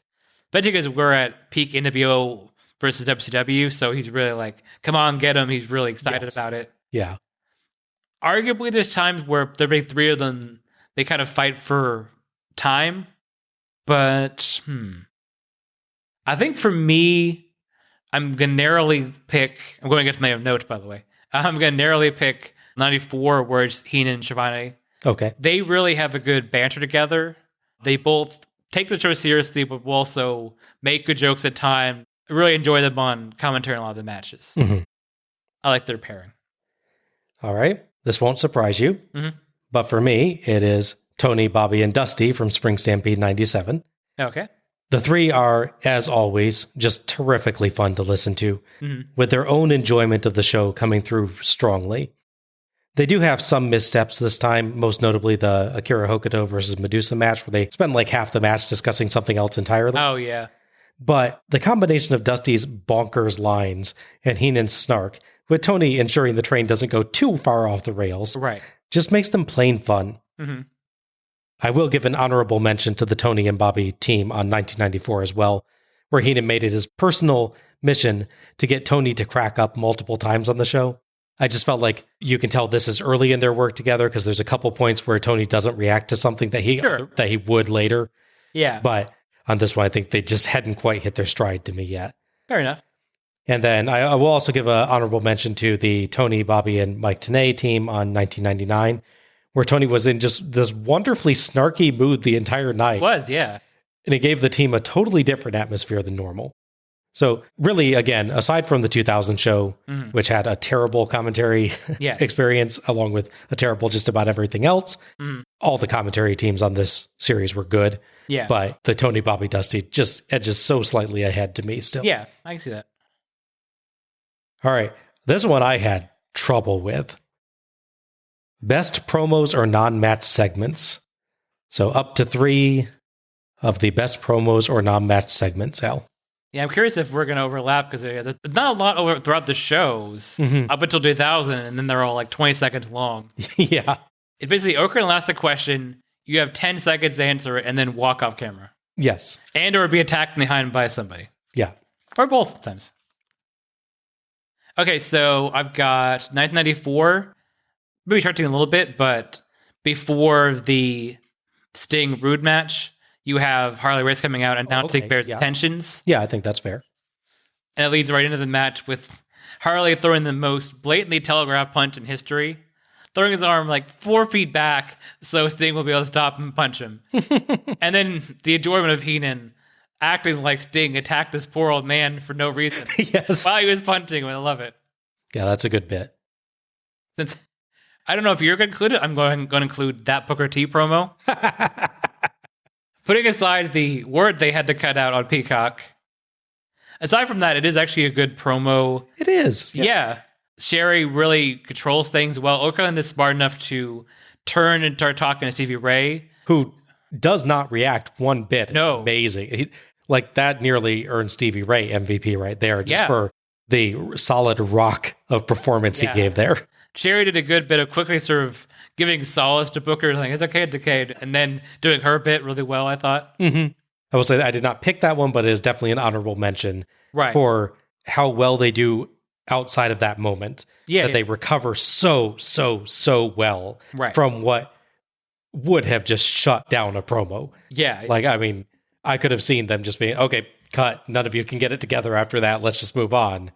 But they pull it all together. And Booker T himself even ends the promo and ends it strong. That's true. Amazing job on that front. Lastly, guy, one show appearance, but it's sort of a short but sweet bit. Chris Jericho's pre-match promo is really good. Mm-hmm. He really sets up next month's show with Slamboree, where he's taking shots at Dean Malenko again. We're talking before about shows you can watch as a non-fan versus the fan. So if you're hanging out with your buddy in 1998 April, and you watch the show because he's watching, you have no idea any of these people are. And even if he's trying to tell you, oh, this guy's good, this guy's a bad guy, blah, blah, blah. When you see Jericho come out, I want you to want me, bit with that pause in there, and then really to taking shots at Dean Malenko, you know from the go, he is the bad guy. Mm-hmm. It's a short bit there that really helps the crowd know to respond properly, and again, expands the story for later. Yeah. You want to see guys come up, and you get more of that, and then build up a Nitro to Slamboree, and you finally get the payoff. All right, my 3. Okay. I have Luger and Giant, pre-match promo, Spring Stampede 1997. Right, yeah. This one excellently built up their reverence for the WCW title, their own bonds of friendship, their shared goal of defeating the NWO, and their refusal to let the upcoming match drive a wedge between them. All themes that effectively foreshadowed the way the match would turn out and added to the quality of the finish. Yeah. Both guys just did a terrific job with this one and made their match feel supremely important. Mm-hmm. Second up, I will agree with you, Chris Jericho's pre-match promo, Spring Stampede 1998. Mm-hmm. An excellent delusional heel performance from Jericho with this one, as he portrayed a genuine belief that the crowd loved him when they very much did not. Mm-hmm. And he respectfully, disrespectfully, commented on his defeat of Dean Malenko to really, really rile the crowd up. Yes. Jericho's just a master of getting heat from the crowd, and this one is a prime example of that. Mm-hmm. And then, an unusual one, Slamboree ad, Spring Stampede 1997. Oh, okay. You remember this one, the unusual, deadly serious ad. Oh, right. With the various commentators talking about how there's this dire threat of the NWO and WCW has to unite and find a leader and face the threat. Yeah. It's one of the best ads WCW ever did. Yeah. Really blew me away seeing that one. I wanted to watch that Slamboree again, even though I knew it didn't end up as important as they were talking about, but it's just, they did such a good job with it. Yeah, yeah. I've forgotten that, but that's a good one as well, yeah. Not all matches are the usual sort of singles or tag match. So, what was your favorite gimmick match on the series? Okay, so interestingly, especially with the Russo show at the end, there's not a lot of the craziness you would necessarily expect. The only one that really gets you like a weird gimmick, and even then the execution is not that weird, is that Bat in the Pole match, 98, which I didn't like that much. For me, it comes down to basically the different version they did of no DQ matches. Mm-hmm. Whether it was Raven's Rules or just no DQ or just whatever they feel like, Like, it's not no DQ for DDP and Jeff Jarrett 2000, Spring Stampede, for instance, but they wanted the crowd for 5 minutes, so I guess it is. It's no count out. That time period is just what is in the rules, what's outside the rules, who knows, who cares? Doesn't matter. So, for looking at the best of the no DQ matches, it's tough because I do like the Raven's Rules match a lot from 98. My only issue with that is that it's constant interference from lots of people. So when one guy interferes at the end, it's like the 9th person to interfere in the match. Mm-hmm. So it's not as impactful as if they, example, had Raven use weapons and like more subtle interference, and then, someone interfered in the match. So for me, best no DQ match, as matches covered before on this episode already, is the no DQ match between Randy Savage and DDP. Okay. I thought they used the ability to leave the ringside area and fight towards the front really well. And just sort of allow the rules to be stretched a bit without going so far as to have, NWO run and beat up DDP, which was technically in the rule, but they didn't do it, which is nice. Okay. For mine, I will go with the one you didn't choose. Okay. I'm going to say Raven's Rules, DDP versus Raven from Spring Stampede 98. It's not a secret that I'm not generally a fan of hardcore matches we watch. That's why 2 of them were my worst matches of the series. Yeah. Usually they don't have a plot consisting just of shots with random weapons until the match just kind of decides to be over. Right. This match was the exception. Diamond Dallas Page and Raven provided a hardcore match with an actual honest-to-goodness story, crafted with an ascending intensity and making full use of not just the ring, not just a wide variety of weapons, not even just the flock, but the vast majority of the show's set as well. Yeah. From the wrestling-focused start to the creative brawl by the set to the chaotic flock interference late match, this was just a fun match to watch, and it always kept me guessing. So it's a great match. And I wanted to pick that one for the gimmick one because I feel like it fully dives into the gimmick. Yeah. It like fully is a hardcore match. Like, no question. Yeah. But they've given it a full solid story all the same, which you normally don't get with those. However, if you go by the Sting Randy Savage match that literally follows that, they use a bale of hay as a weapon, so that should give them an edge. No, that does not. I just love that spot. It's just like Sting, like, and the commentary team honestly trying to sell us on that being one of the deadliest things out there. I get that it's like it's not easy to do, but it's like because of like the way hay works and the baling and everything. But yeah. Sting picking a bale of hay, doing almost no damage, and littering his hair and outfit with hay. It was not worth it, man. It was not. Yeah. All right, Al, your worst type of gimmick match, and if there's a specific match you want to call out, that's fine, but you can just name the type as well if you prefer. I mean, as we've stated, the hardcore matches on this show and series have not been good. If I'm going to pick worst one, probably for sheer annoyance, it's going to be Terry Funk, Norman Smiley. Yeah. There's just a bizarre comedy of errors aspect, for the most part, with Bam Bigelow and Hardcore Hack that makes me, I'm not going to say like it more, but hate it less, I guess. Mm-hmm.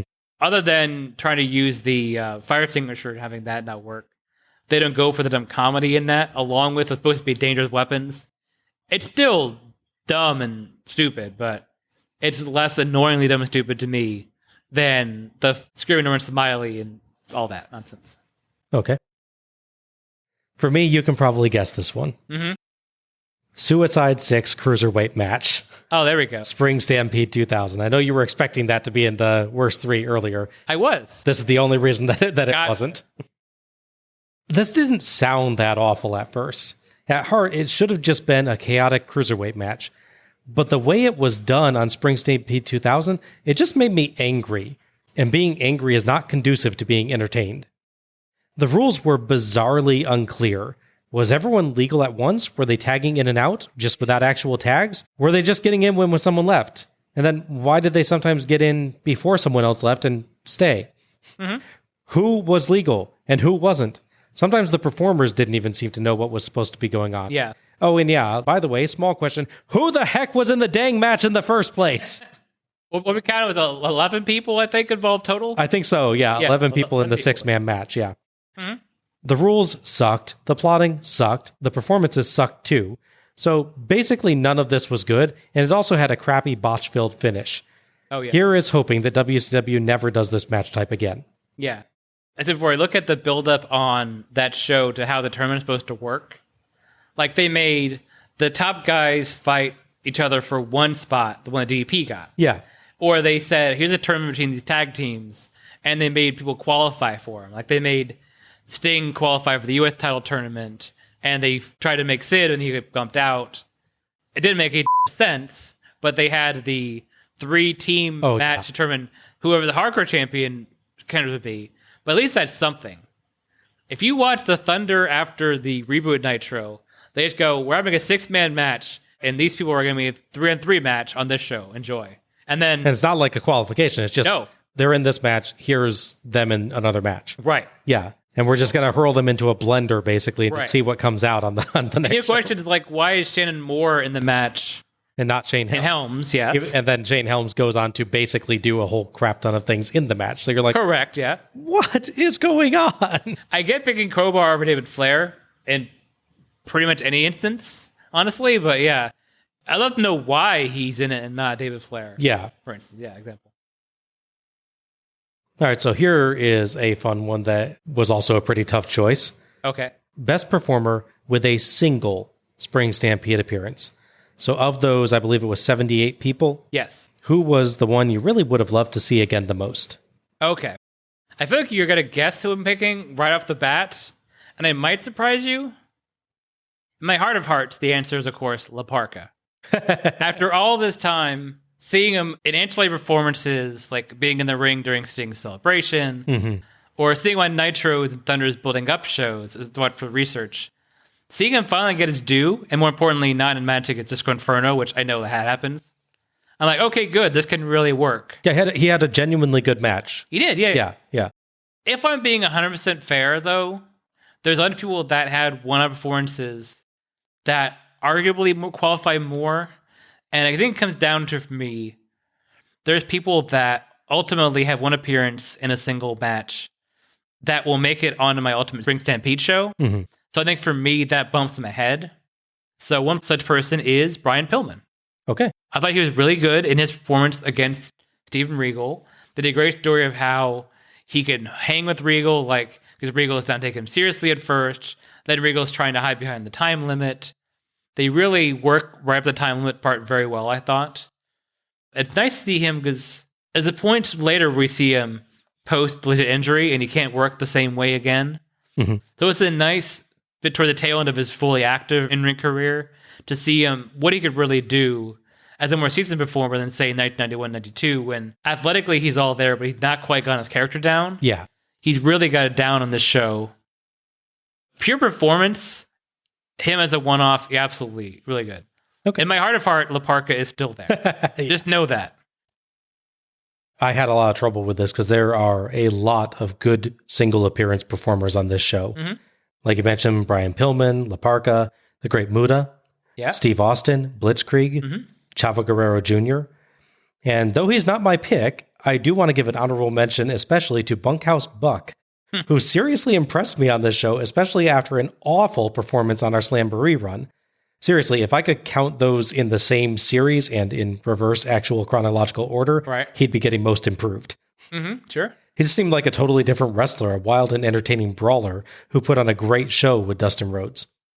But my pick, which surprised me actually thinking that this could be a pick, but it can, is Ricky the Dragon Steamboat. Oh, that's fair. Yeah. Not only a Steamboat, Steamboat. Right. He actually went above and beyond in his single appearance, putting on an absolutely epic match that went full tilt the whole way and adding complexity and depth to his character in the process. He could have just gone out there and been Ricky Steamboat, but he elevated his performance beyond even his normal high quality, making for an incredibly memorable single appearance. Mm-hmm.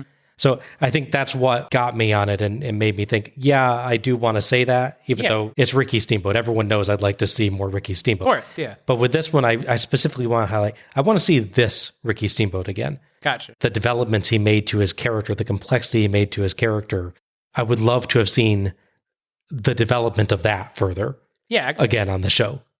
I thought sure you were going with Chavo from the one-off performance, which was really good. Chavo was excellent as well. Like I said, no question. There's a ton of the people on that single appearance list did an amazing job. Mm-hmm. All right. Most improved. Is there anyone you thought wasn't too great or needed some improvement when they first showed up, but then they show up again later and turn things around or just do a much better job? I freaked out for a second. For a moment, I thought I hadn't filled that out, but I actually did. Okay. Because as soon as I folded my notes, I'm like, did I pick one? Oh, great. So I fold. Never mind. This is a guy that appears in almost every show. He's not actively a wrestler at the first shows, but then he has a really good performance. And even on Spring Stampede 2000, which, as we've established, is garbage, outside of the context of his match being a heel versus heel match, he did a really good job. So most improved for me is Billy Kidman. Oh, okay. Like I said, he starts out as just a guy that interferes in the DDP Raven match. Yeah. He's also, I believe, gets involved in the Goldberg Saturn match. Saturn, yep. Yeah, true. And then he jumps the next year where he's one half of the tag team champions with Rey Mysterio.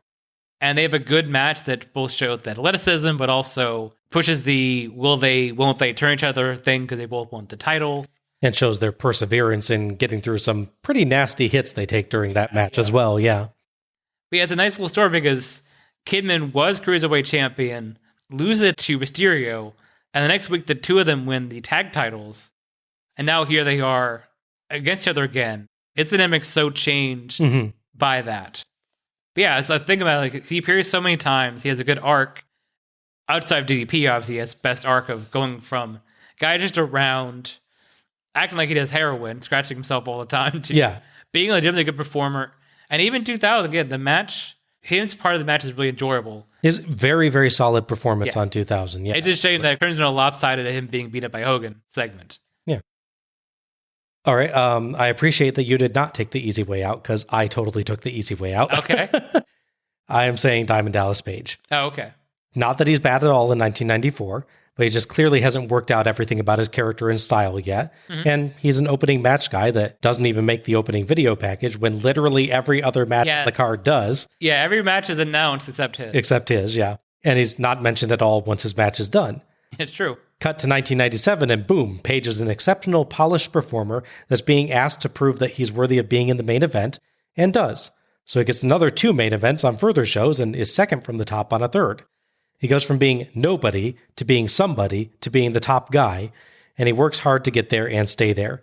You can't help but be happy for the guy watching his rise, and this series, more than any other we've seen, highlights that. Mm-hmm. All right, here we go. All right. Our best and worst Spring Stampedes. So it's a short series, so we're not doing 3 for 3 because that would be 6, and we don't have 6 shows. Mm-hmm. So Al, I would like you to pick your worst 2 and then your best 2. Okay. I am genuinely curious if we're going to be the same on this or if we're going to be different on this. Obviously, number 1 for worst Spring Stampede is Spring Stampede 2000. Mm-hmm. As we said, so many bad matches, too many matches, and this whole ADHD feel of the show. Match happened, immediately cut to the back for 20 seconds. They're done with that. Next thing, go, move. No time for anything to breathe, any important thing to happen to have any impact on the show. Mm-hmm. And commentary is awful. Well, it's far less bad than the show that follows it. 1999 show for me is just too uneven. It's not a bad show, but there's too much filler here. Mm-hmm. They're trying out stuff, which I can appreciate, but I feel like enough stuff should be on pay-per-view here. On top of that, it's the last show that has any of the Western set, and they've lost most of it. Yeah. So they kind of have whatever was left over after DDP and Raven broke it this year, right? Exactly, yeah. They couldn't be bothered. If 2000 is like a minus 5-star show, 1999 is like a 1-star show, 2-star show, maybe. Even that. I'm not sure what my star ranking of that is, but it's not a negative show. It's just... Yeah, it's not as good. It's a perfectly acceptable show, but it's not the earlier shows on the series. Right. Yeah. It has fluff and stuff I don't quite like as much. All right, your best 2? 1997 is a really good show. It has a bunch of matches that'll be in my Ultimate Spring Stampede show. So obviously it's got to be in my top one for that. It's the one that really gives us the full Western decor and theme of everything, which thankfully lasts for at least 2 shows in some degree. It's really nice. There's very few misses here as far as the quality of matches as well. And lastly, the original show, 1994, has a very strong match card. And again, as you see my Ultimate Spring Stampede, you got a lot of stuff from that. And the other thing is, going back to what we talked about with the original series, this Starcade, they really nailed this like real sports competition feel. 94, I thought quite well. Yeah, definitely. There's hints of the chaos there that will come, like having a bunkhouse brawl and a hardcore like street fight on there. But you still feel like this is WCW not trying to go too far from its roots and giving a good show. Yeah, absolutely. All right. All right. Ready to see if we're the same? Yeah, let's go for it. All right. So worst ones for me. Okay. Spring Stampede 2000. Yeah. Absolutely. An abysmal garbage heap of a show. Yes. 14 matches, multiple tournaments, hardcore stupidity, a botchy, unfollowable cruiserweight mess, Jimmy Hart versus Mancow, tons of interference, insane, idiotic match finishes. If you want to know just how bad this show is, it fails at the most basic element of putting on a wrestling show, telling you who the hell is in the match 3 times. It's true, yeah. Things don't improve from there. It's not just one of the worst shows on this series, it is one of the worst shows that I have ever watched. Agreed, yeah. And the other worst show, Spring Stampede 1999. All right. It is very unfair to put any other show in the worst shows category alongside 2000. There's a massive, massive gulf between this generally good show and the dumpster fire that is Spring Stampede 2000. Yeah. But we said we would pick 2, so I'll pick 2. Yeah. And 1999, while I still felt it was overall good, is flawed in more direct and obvious ways than any of the earlier shows, with a flow that kind of starts and stops and some real declines in presentation.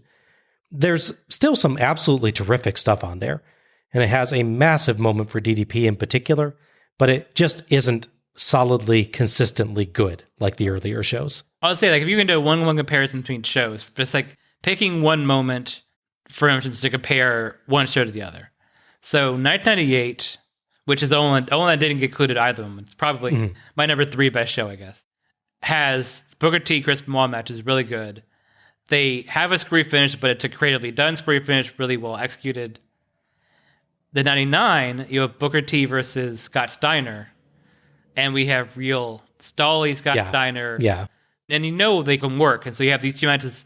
That's just a sort of microcosm look at how they could just slightly do things worse on 99 than others. Yeah, and I think it really is for 99 just what got it on here, because 98 has some problems as well, but 99 I think just had consistent troubles. Right. That you'd get something good and be like, oh yeah, that was really nice. And then the next match would be like, that wasn't that great. Right. Then, oh, that was really nice. That wasn't that great. It just didn't keep going.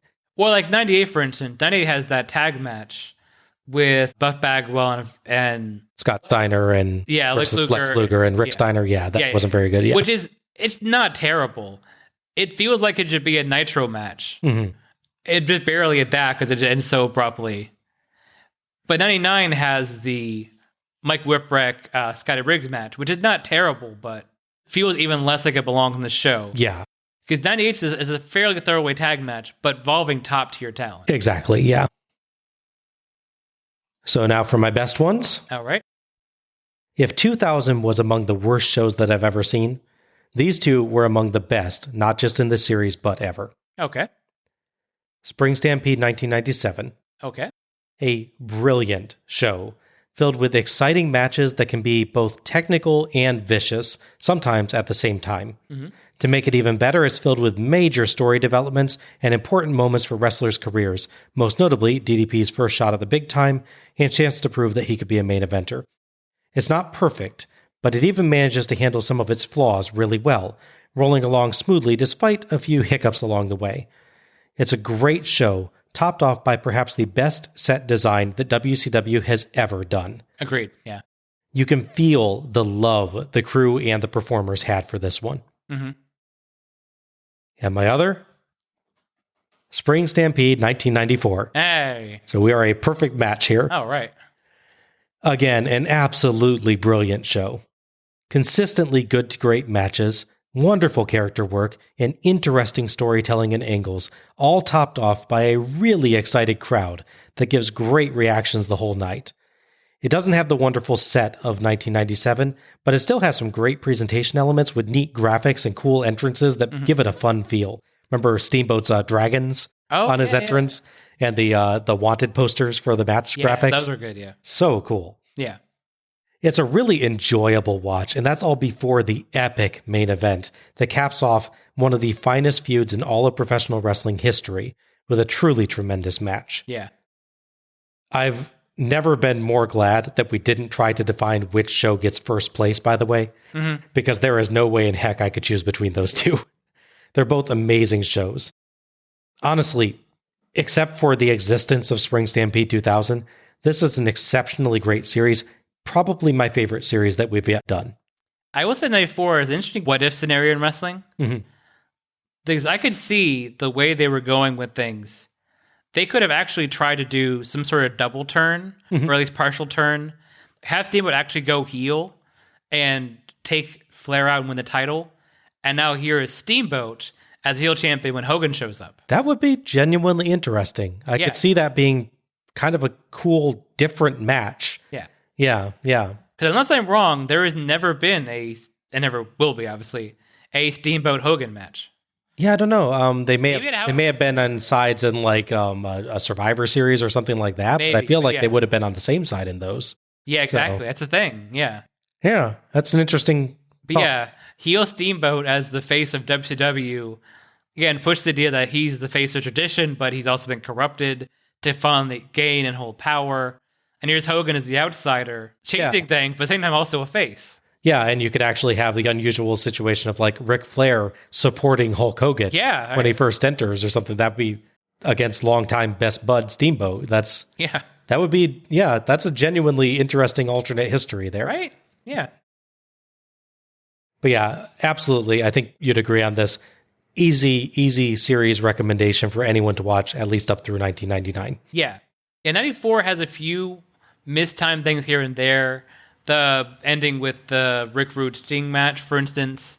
Stuff that almost goes awry, like Vader tossing Bossman out of the ring. That was terrifying. Yeah.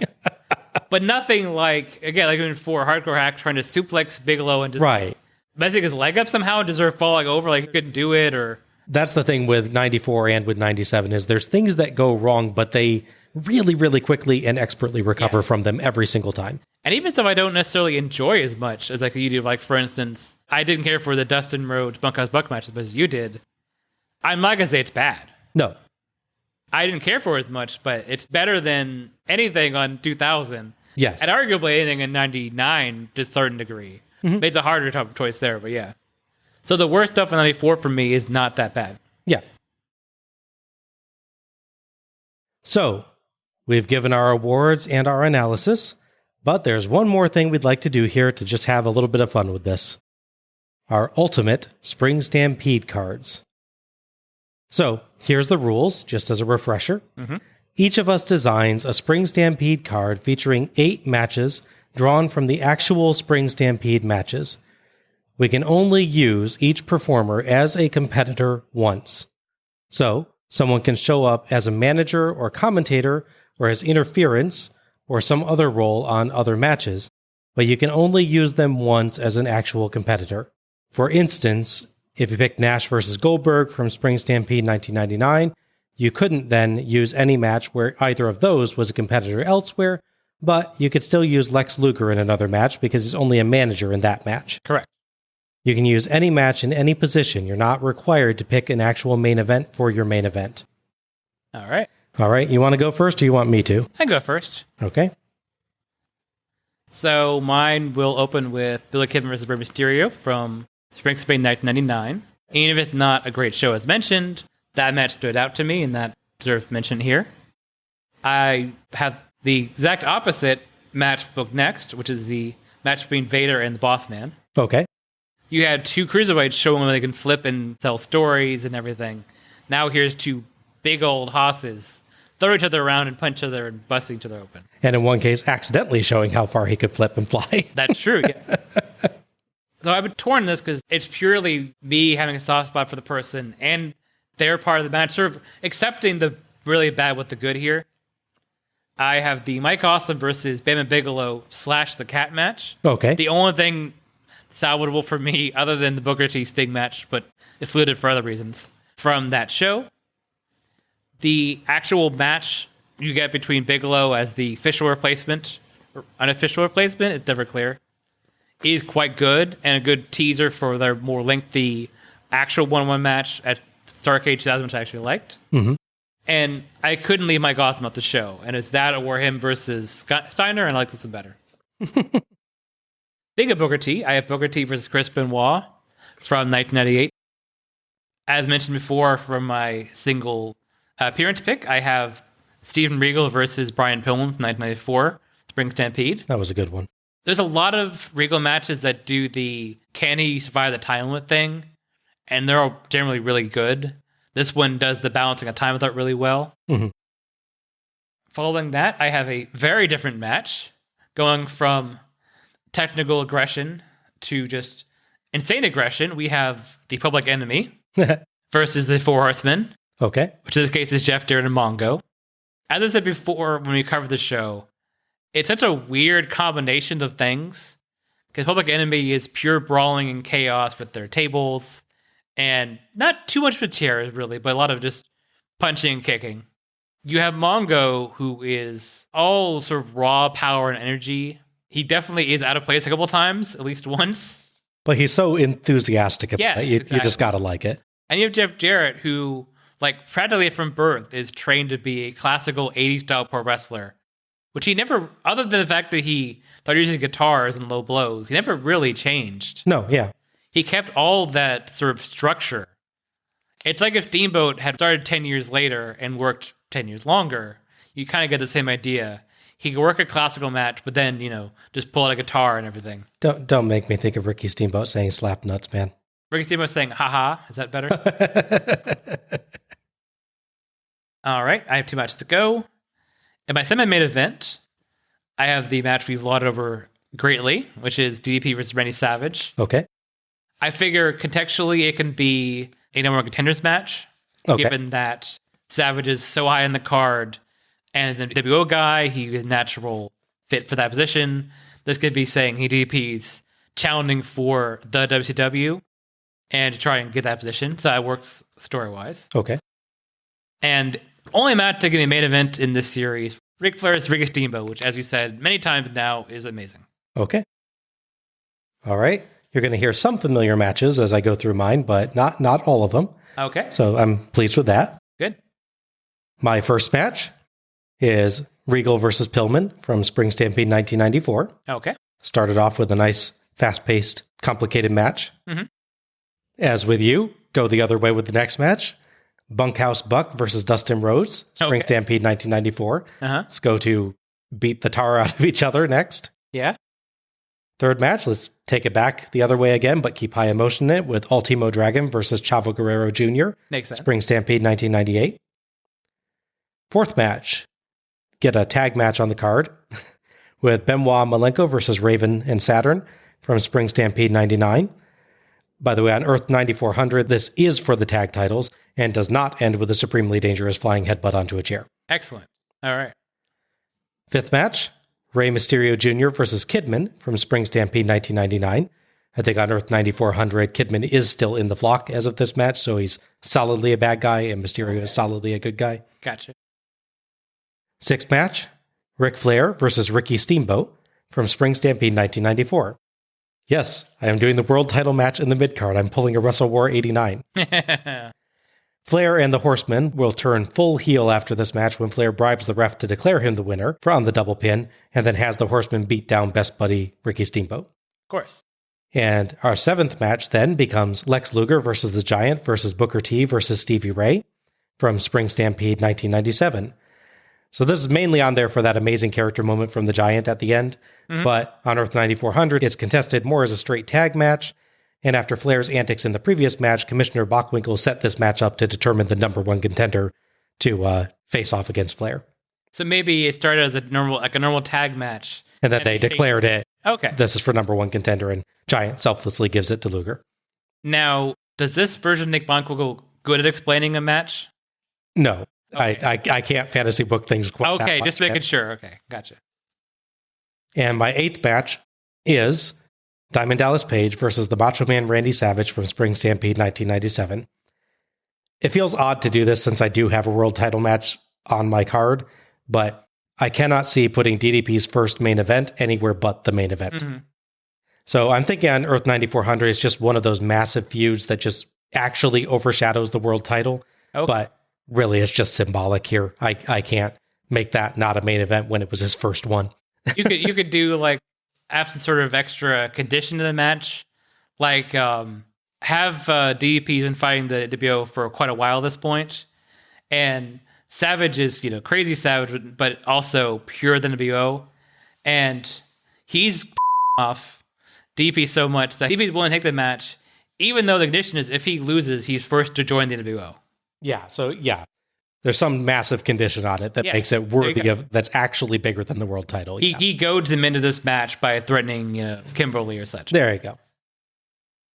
I'm pleased we had some similarities between our cards, but some differences as well. I will say, I mentioned before, my soft spot for Mike Awesome and his really good performance in that 3 minutes he gets to do it in. I've saddened myself that I didn't have a Sting match, but it was hard to find one that didn't have other people involved. Like, I can't take DDP away from his Savage match, so I can't have the world title match there. I didn't really want to take Booker T away from his Benoit match, so I can't use the 2001. And I just realized I don't have a Sting match either, and that's pretty much the same reason. Like, his good matches were against people that I had to use elsewhere. If I didn't have my feelings towards Mike Awesome and his good performance, I probably would have pivoted in Sting versus Rick Rude 94, which overall was a good match. But I do want to leave Awesome off the card. Yeah. Now the real insanity begins. Yes, it does. Now that we've given our ultimate Spring Stampede cards, it is time for re-gimmicking. All right. So each of us has been given a match from each other's card, and we have to give that match a new gimmick or stipulation that would turn it into something new. Now, we provided our matches to each other ahead of time, but we haven't heard each other's re-gimmickings, so this will be interesting. I hope so. So, Al, do you want to hear the one that you gave me first, or the one that I gave you first? You can go yours first. I want to hear yours. Okay. So, for me, Al provided Mike Awesome versus the Cat and or Bam Bam Bigelow from Spring Stampede 2000. In the ring are Mike Awesome, Bam Bam Bigelow, and a closed, opaque, human-sized steel chamber. Okay. Dave Penzer, in a white lab coat, explains that in the chamber is Mike Awesome's scheduled opponent, Ernest the Cat Miller. And also in the chamber is a Geiger counter, in which is a small amount of radioactive substance, and a separate chamber which contains the Cat's match contract and a vial of powerful acid. Okay. If the radioactive substance decays, the vial will break, destroying the Cat's match contract so he is not in the match. If the substance does not decay, the vial will not break, so the Cat will be in the match. However, as there is no way to determine from outside the box what the condition inside the box is, the Cat can be said to both be in the match and not in the match until the chamber is opened and his match contract, or the remains of it, are observed. If the Cat is in the match, then Awesome must beat him to win. If the Cat is not in the match, Awesome must beat Bigelow.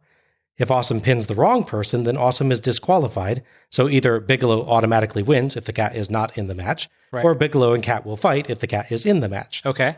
Bigelow, on the other hand, can win by beating Awesome if Awesome is not so disqualified. Cat can win by beating either opponent, but only if Cat is actually in the match. Awesome, thus, must fight off Bigelow for long enough to open the steel chamber, thus establishing through observation the current condition of the Cat's match contract, and thereby determining which person Awesome must actually pin. Otherwise, he can gamble by pinning Bigelow, but then the chamber will be opened, and if he was wrong, he loses. Bigelow, on the other hand, just tries to beat the crap out of Awesome and pin him. All right. Bigelow is not interested in quantum mechanics. No. So yes, it's and I always get the pronunciation of this name wrong, but Schrodinger's Ernest the Cat. Yes. the Schrodinger's Ernest the Cat match. Yes. I admit, I'm proud of that one. That's good. I like it. So for Al, I provided Bunkhouse Buck versus Dustin Rhodes from Spring Stampede 1994. All right. I give you the reverse bunkhouse match. Okay. Thank you, Vince Russo. Oh, no. Rhodes and Buck begin in their bunkhouse/street fight attire, basically what they wrestled the actual match in officially. Okay. In the ring. They must fight each other in the ring. There's no pinfall. That's not one of those kind of matches. Those stupid rules like pinfall, submission, or DQ, all that nonsense. No. Much easier. You want to subdue the other to go outside the ring where your fancy dress attire is. And you got your brush and your comb and everything. You want to debilitate your opponent to go outside and get dressed up for the barn dance. Okay. You've worked a long day in the bunkhouse. Now you're going to go to the barn dance to celebrate on Saturday night. Go out and have a nice dance with your sweetheart. Yeah. Yeah. A hootenanny. That's nice, yeah. Besides just knocking that out and getting dressed, you have to stop him from getting dressed first as well. Right, yeah. Presumably they're both after the same girl, and it's a big thing. Right. And of course, just to be clear, their outfits are on different sides of the ring. They're not next to each other, because that'd be stupid. No, they got to go to one side of the ring and either dress faster than the guy or try and take him out and stop him from getting dressed. So presumably they're fighting at some point half dressed in tuxedo, half in bunkhouse attire. Now, obviously, your question is, how do you officially win a reverse bunkhouse match? Yes, Al, how do you win a reverse bunkhouse match? Okay.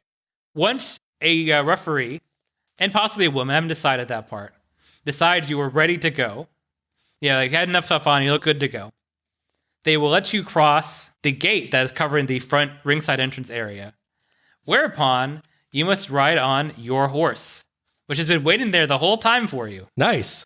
So if you get dressed first, run the gate, get in your horse, and ride to the back of the arena to enjoy hootenanny and dance with the gal. Nice. That is a reverse bunkhouse match. Presumably because this is a wrestling show, they go squared circle dancing? Of course. Yes. I got to give you credit for this one, by the way, Al, that you have designed a match that addresses the one actual problem I had with the original match, which is that Bunkhouse Buck got progressively less clothed as the match went on. There you go. This time he gets progressively more clothed as the match goes on. To win, he has to. Yes. Book this match. Very nice. Thank you. But, once again, we also sent a match each to John. Mm-hmm. Strap in. Oh, boy. Al, you want to hear the one I gave him first or the one you gave him first? Do yours. Okay. So from me, John received Lex Luger versus the Giant versus Booker T versus Stevie Ray, the Four Corners match from Spring Stampede 1997. Okay. He calls this a mile in another's boots. Okay. It's a four-way free-for-all. There are 4 treadmills located at the corners of the ring, and each faces towards the audience. Of course. Booker and Stevie are at opposing corners, the same with Lex and Giant. Naturally. The goal is simple. The match ends when you have 1 mile on your treadmill. Okay. There are simple boxes hanging above each treadmill from the ceiling that start at 0 and finish when they get to 1. All right. The gimmick here is everyone can race to 1 mile, but at any point you could be attacked to stop progress by any other wrestler. In addition, the person that pins another in the center of the ring gets that person's distance added to their own distance. Well, of course. That makes sense, yeah. To make things interesting, if anyone has over half a mile on their treadmill when any pin happens, it's rounded back down to half a mile. Oh, okay. So as people go over half miles, they become big targets, and the incentive to break pins gets higher. Fun fact, after being attacked a few times, Booker decides to walk backwards on his treadmill, slowly facing the ring, so he doesn't have to keep looking over his shoulder. That makes sense. And Giant just occasionally pushes his belt on his treadmill forward with 1 foot like it's a skateboard, and then goes and looks for a new pin. Yeah. I would definitely not go against Luger in a match that involved cardio like that. No, yeah. He'd be the biggest target in the match. I like that. All right, and yours? Yeah. All right, from Al, John received Public Enemy versus Jeff Jarrett and Mongo of the Horsemen from Spring Stampede 97. Yeah. All right, you ready, Al? I am. Give it to me. He calls this the War of the Tours. Okay. The lights go dim, and there's the sound of a single trumpet playing a lively, heroic fanfare that soon morphs into playing Over the Public Enemy's intro music. Nice. The entrance to the arena has a red, billowing, velvet-like curtain. Public Enemy appears with prosthetic horns on their heads and bare-chested, with small half capes with their logo on their backs. Okay. They have fur-like chaps and hoof-like attachments to their boots. They are the Public Eneminators. Of course they are. Oh my god. Oh jeez. They go into the ring and pose and lock horns to get the crowd excited. Yeah. There's a whistle and the sound of the wind blowing and a faint guitar playing. Then the sound of a whip crack rings out as the red cape is torn down, and Jared and Mongo gallop down to the ring as two members of the four Centaurs men, Of course. with blow-up pony bodies tied around their waist. I was going to ask how that worked. Were they riding horses? Okay, good. So we didn't book two matches with people ride horses. No, we booked one match where someone rides a horse and one match where people become horses. Gotcha. I gotcha. Much saner. Yeah, of course. Oh my gosh. They corral the Minotaurs in the center of the ring and prance around a few times before each team takes to their assigned corners. Jarrett's rolling his eyes, but Mongo is really into this. I bet he is, yeah. Yeah, he would have fun. You know that. 100%, yeah. It's a free-for-all before the tag match starts. They toy with each other, and the Centaurs end up ripping off the Minotaurs' horns, but not before they end up popping their ponies. That's a sentence I never thought you'd say. It happens regularly with John matches. Yes. Popping their ponies. That's all I needed to hear, man. The skirt around the ring is removed, and there is a labyrinth of chain-link fences with one entrance and one exit with a gate at each end. Of course. There are a few brightly covered boxes in corners at the end of a few paths. A single lasso is given as a weapon to each team up top. Mm-hmm. So there's two ways to win. Either they have to hog-tie both opponents, or they have to lock both of their opponents in the labyrinth. Okay. If there's a labyrinth finish, both of the opposing team have to be up top to win. Additionally, there are keys and a hidden bonus prize in one of the boxes in the labyrinth, so it's worth going through before the end of the match. No DQ for using the lassos. Of course. If an opponent is pinned, they're sent to the labyrinth's entrance and the door is locked behind. There are cameras located below so the audience can see the wrestlers battle it out if two get sent into the maze. About 3/4 of the way through the match, Jarrett's up top by himself, while both Minotaurs and Mongo are in the cage, and he's just shrugging, laughing, and watching Mongo get beat up. Mm-hmm. A few minutes later, both Public and Minotaurs, that's really hard to say, by the way, emerge and chase him down, making him look really concerned. Oh, and the secret prize that they can fight for? Uh-huh. A 1998 Ford Taurus. Of course it is. The locks on the exit are color-coded, but not visible until you get through the maze to the exit. Each of the boxes match the color of the locks. Ah. There's 4 sets of car keys in the 6 silver boxes. 2 are empty. Only 1 set of car keys will actually start the car, but in WCW fashion, the fake keys are really easily determined to be blanks. Yes. Wow. But I have a surprise for you, Al. Okay. Before we finish up here, when we were picking matches for rebooking, you first sent me the Suicide 6 match, but then realized that was against the rules because you weren't picking it for your Ultimate card. Correct. I've rebooked it anyway. Okay, good. I can't promise brilliance, but here goes. Okay. The Suicide 6 match has become the Suicide 6 Dimension match. Okay. With WCW unable to do something as basic as define the competitors in a match, the barriers between dimensions have broken down. So we have not just 11 people, but multiple different versions of the various people from dimensions across the thus far undiscovered WCW multiverse. Okay. And a chaotic cruiserweight mess. Amongst the notables, Juventud Guerrera of Earth 982, where he did not in fact lose his match to Chris Jericho, but still has his sweet hat. All right. Lash Ledoux of Earth 616, where he's a superhero that can split in 2. But Tony still can't tell you what either signature move is called. Of course. Prince Iakea of Earth 9799, where he never gave up his original gimmick to don a puffy shirt, and would go on to have the match of the night at Slamboree 2000, not that it saved that show. No. Christoph Emmanuel Candido of Earth 1784, who opened a portal to this dimension by simply arguing that whether another dimension existed or not, it was in his interest in believing that one did, that he might win the Cruiserweight title there. Sure. La Pageka of Earth 974, where Diamond Dallas Page disguised himself as La Parka to fight Randy Savage and liked the look so much he adopted it permanently. becoming La Parka's only long-lasting and successful tag partner. Nice. LePageka replaces actual Earth 974 participant Crowbar the Golden, who was the actual gold crowbar that Dimension's David Flair once used against LePageka. I knew it. I knew that was coming. Crowbar the Golden had to withdraw from the dimensional travel after suffering a sudden unfortunate case of diamond cutter. Ah. The Nature Boy, David Flair, of Earth 7299, where his serious father, Ric Flair, stuck with an amateur wrestling career and never went pro, but his incredibly charismatic son joined WCW in its later days and revitalized the flagging company as a wildly successful, long-running heel champion. Oh, nice. Hurricane Helms, from our own dimension, just accidentally sent back in time by Shannon Moore, otherwise known as Moore-Easter, of Earth Zero, where he was the sidekick to that universe's actual superhero Hurricane Helms, and tried to use Dark Lord Russo's technology to revive his departed mentor to face a new threat, only to accidentally send both he and the alternate universe pro wrestler version of his mentor here instead.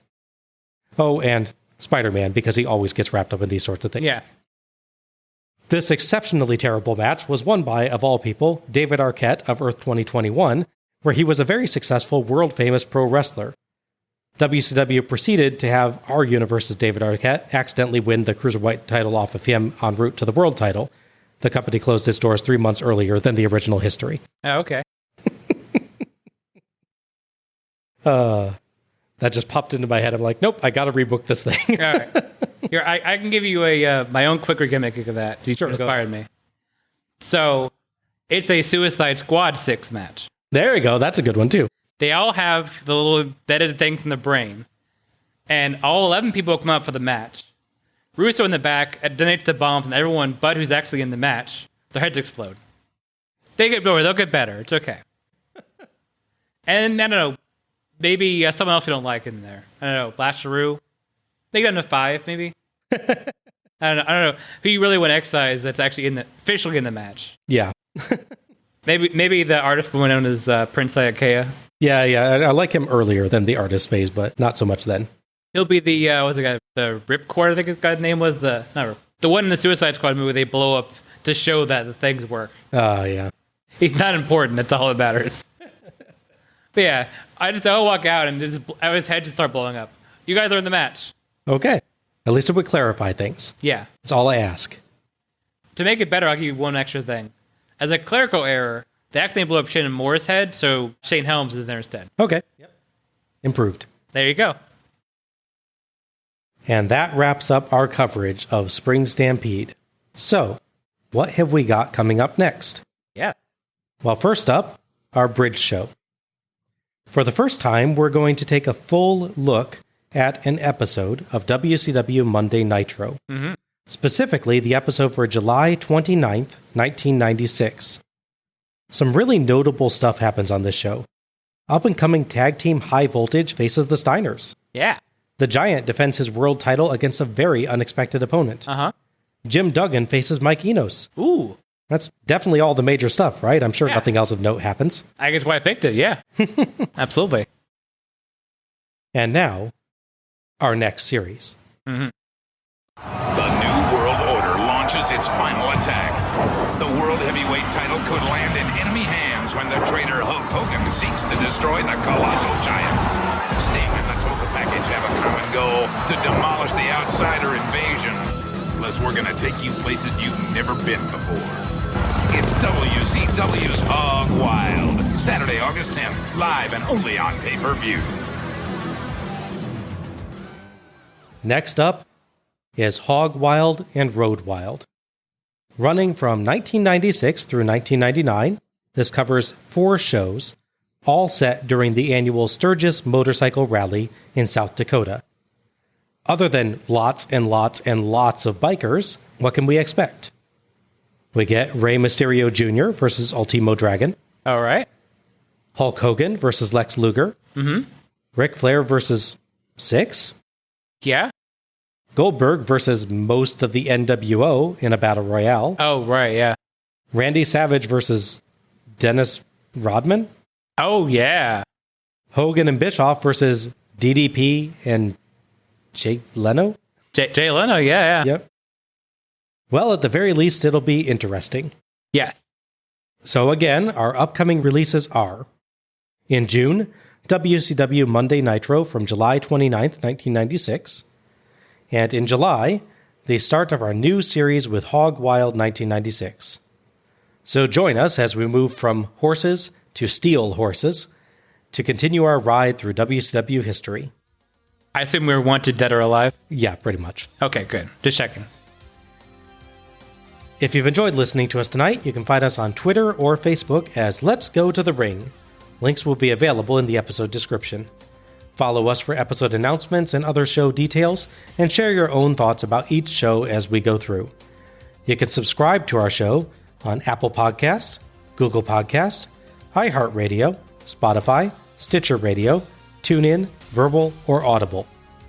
And please, if you've enjoyed this show, give us a rating or review, and share the show through your favorite social media platforms to help others discover us. Many thanks to OSW Review for attendance and pay-per-view figures, and to Gina Trujillo for our logo. This is Bob Moore for Alec Pridgeon, signing off. Good night, everybody. Happy wrestling.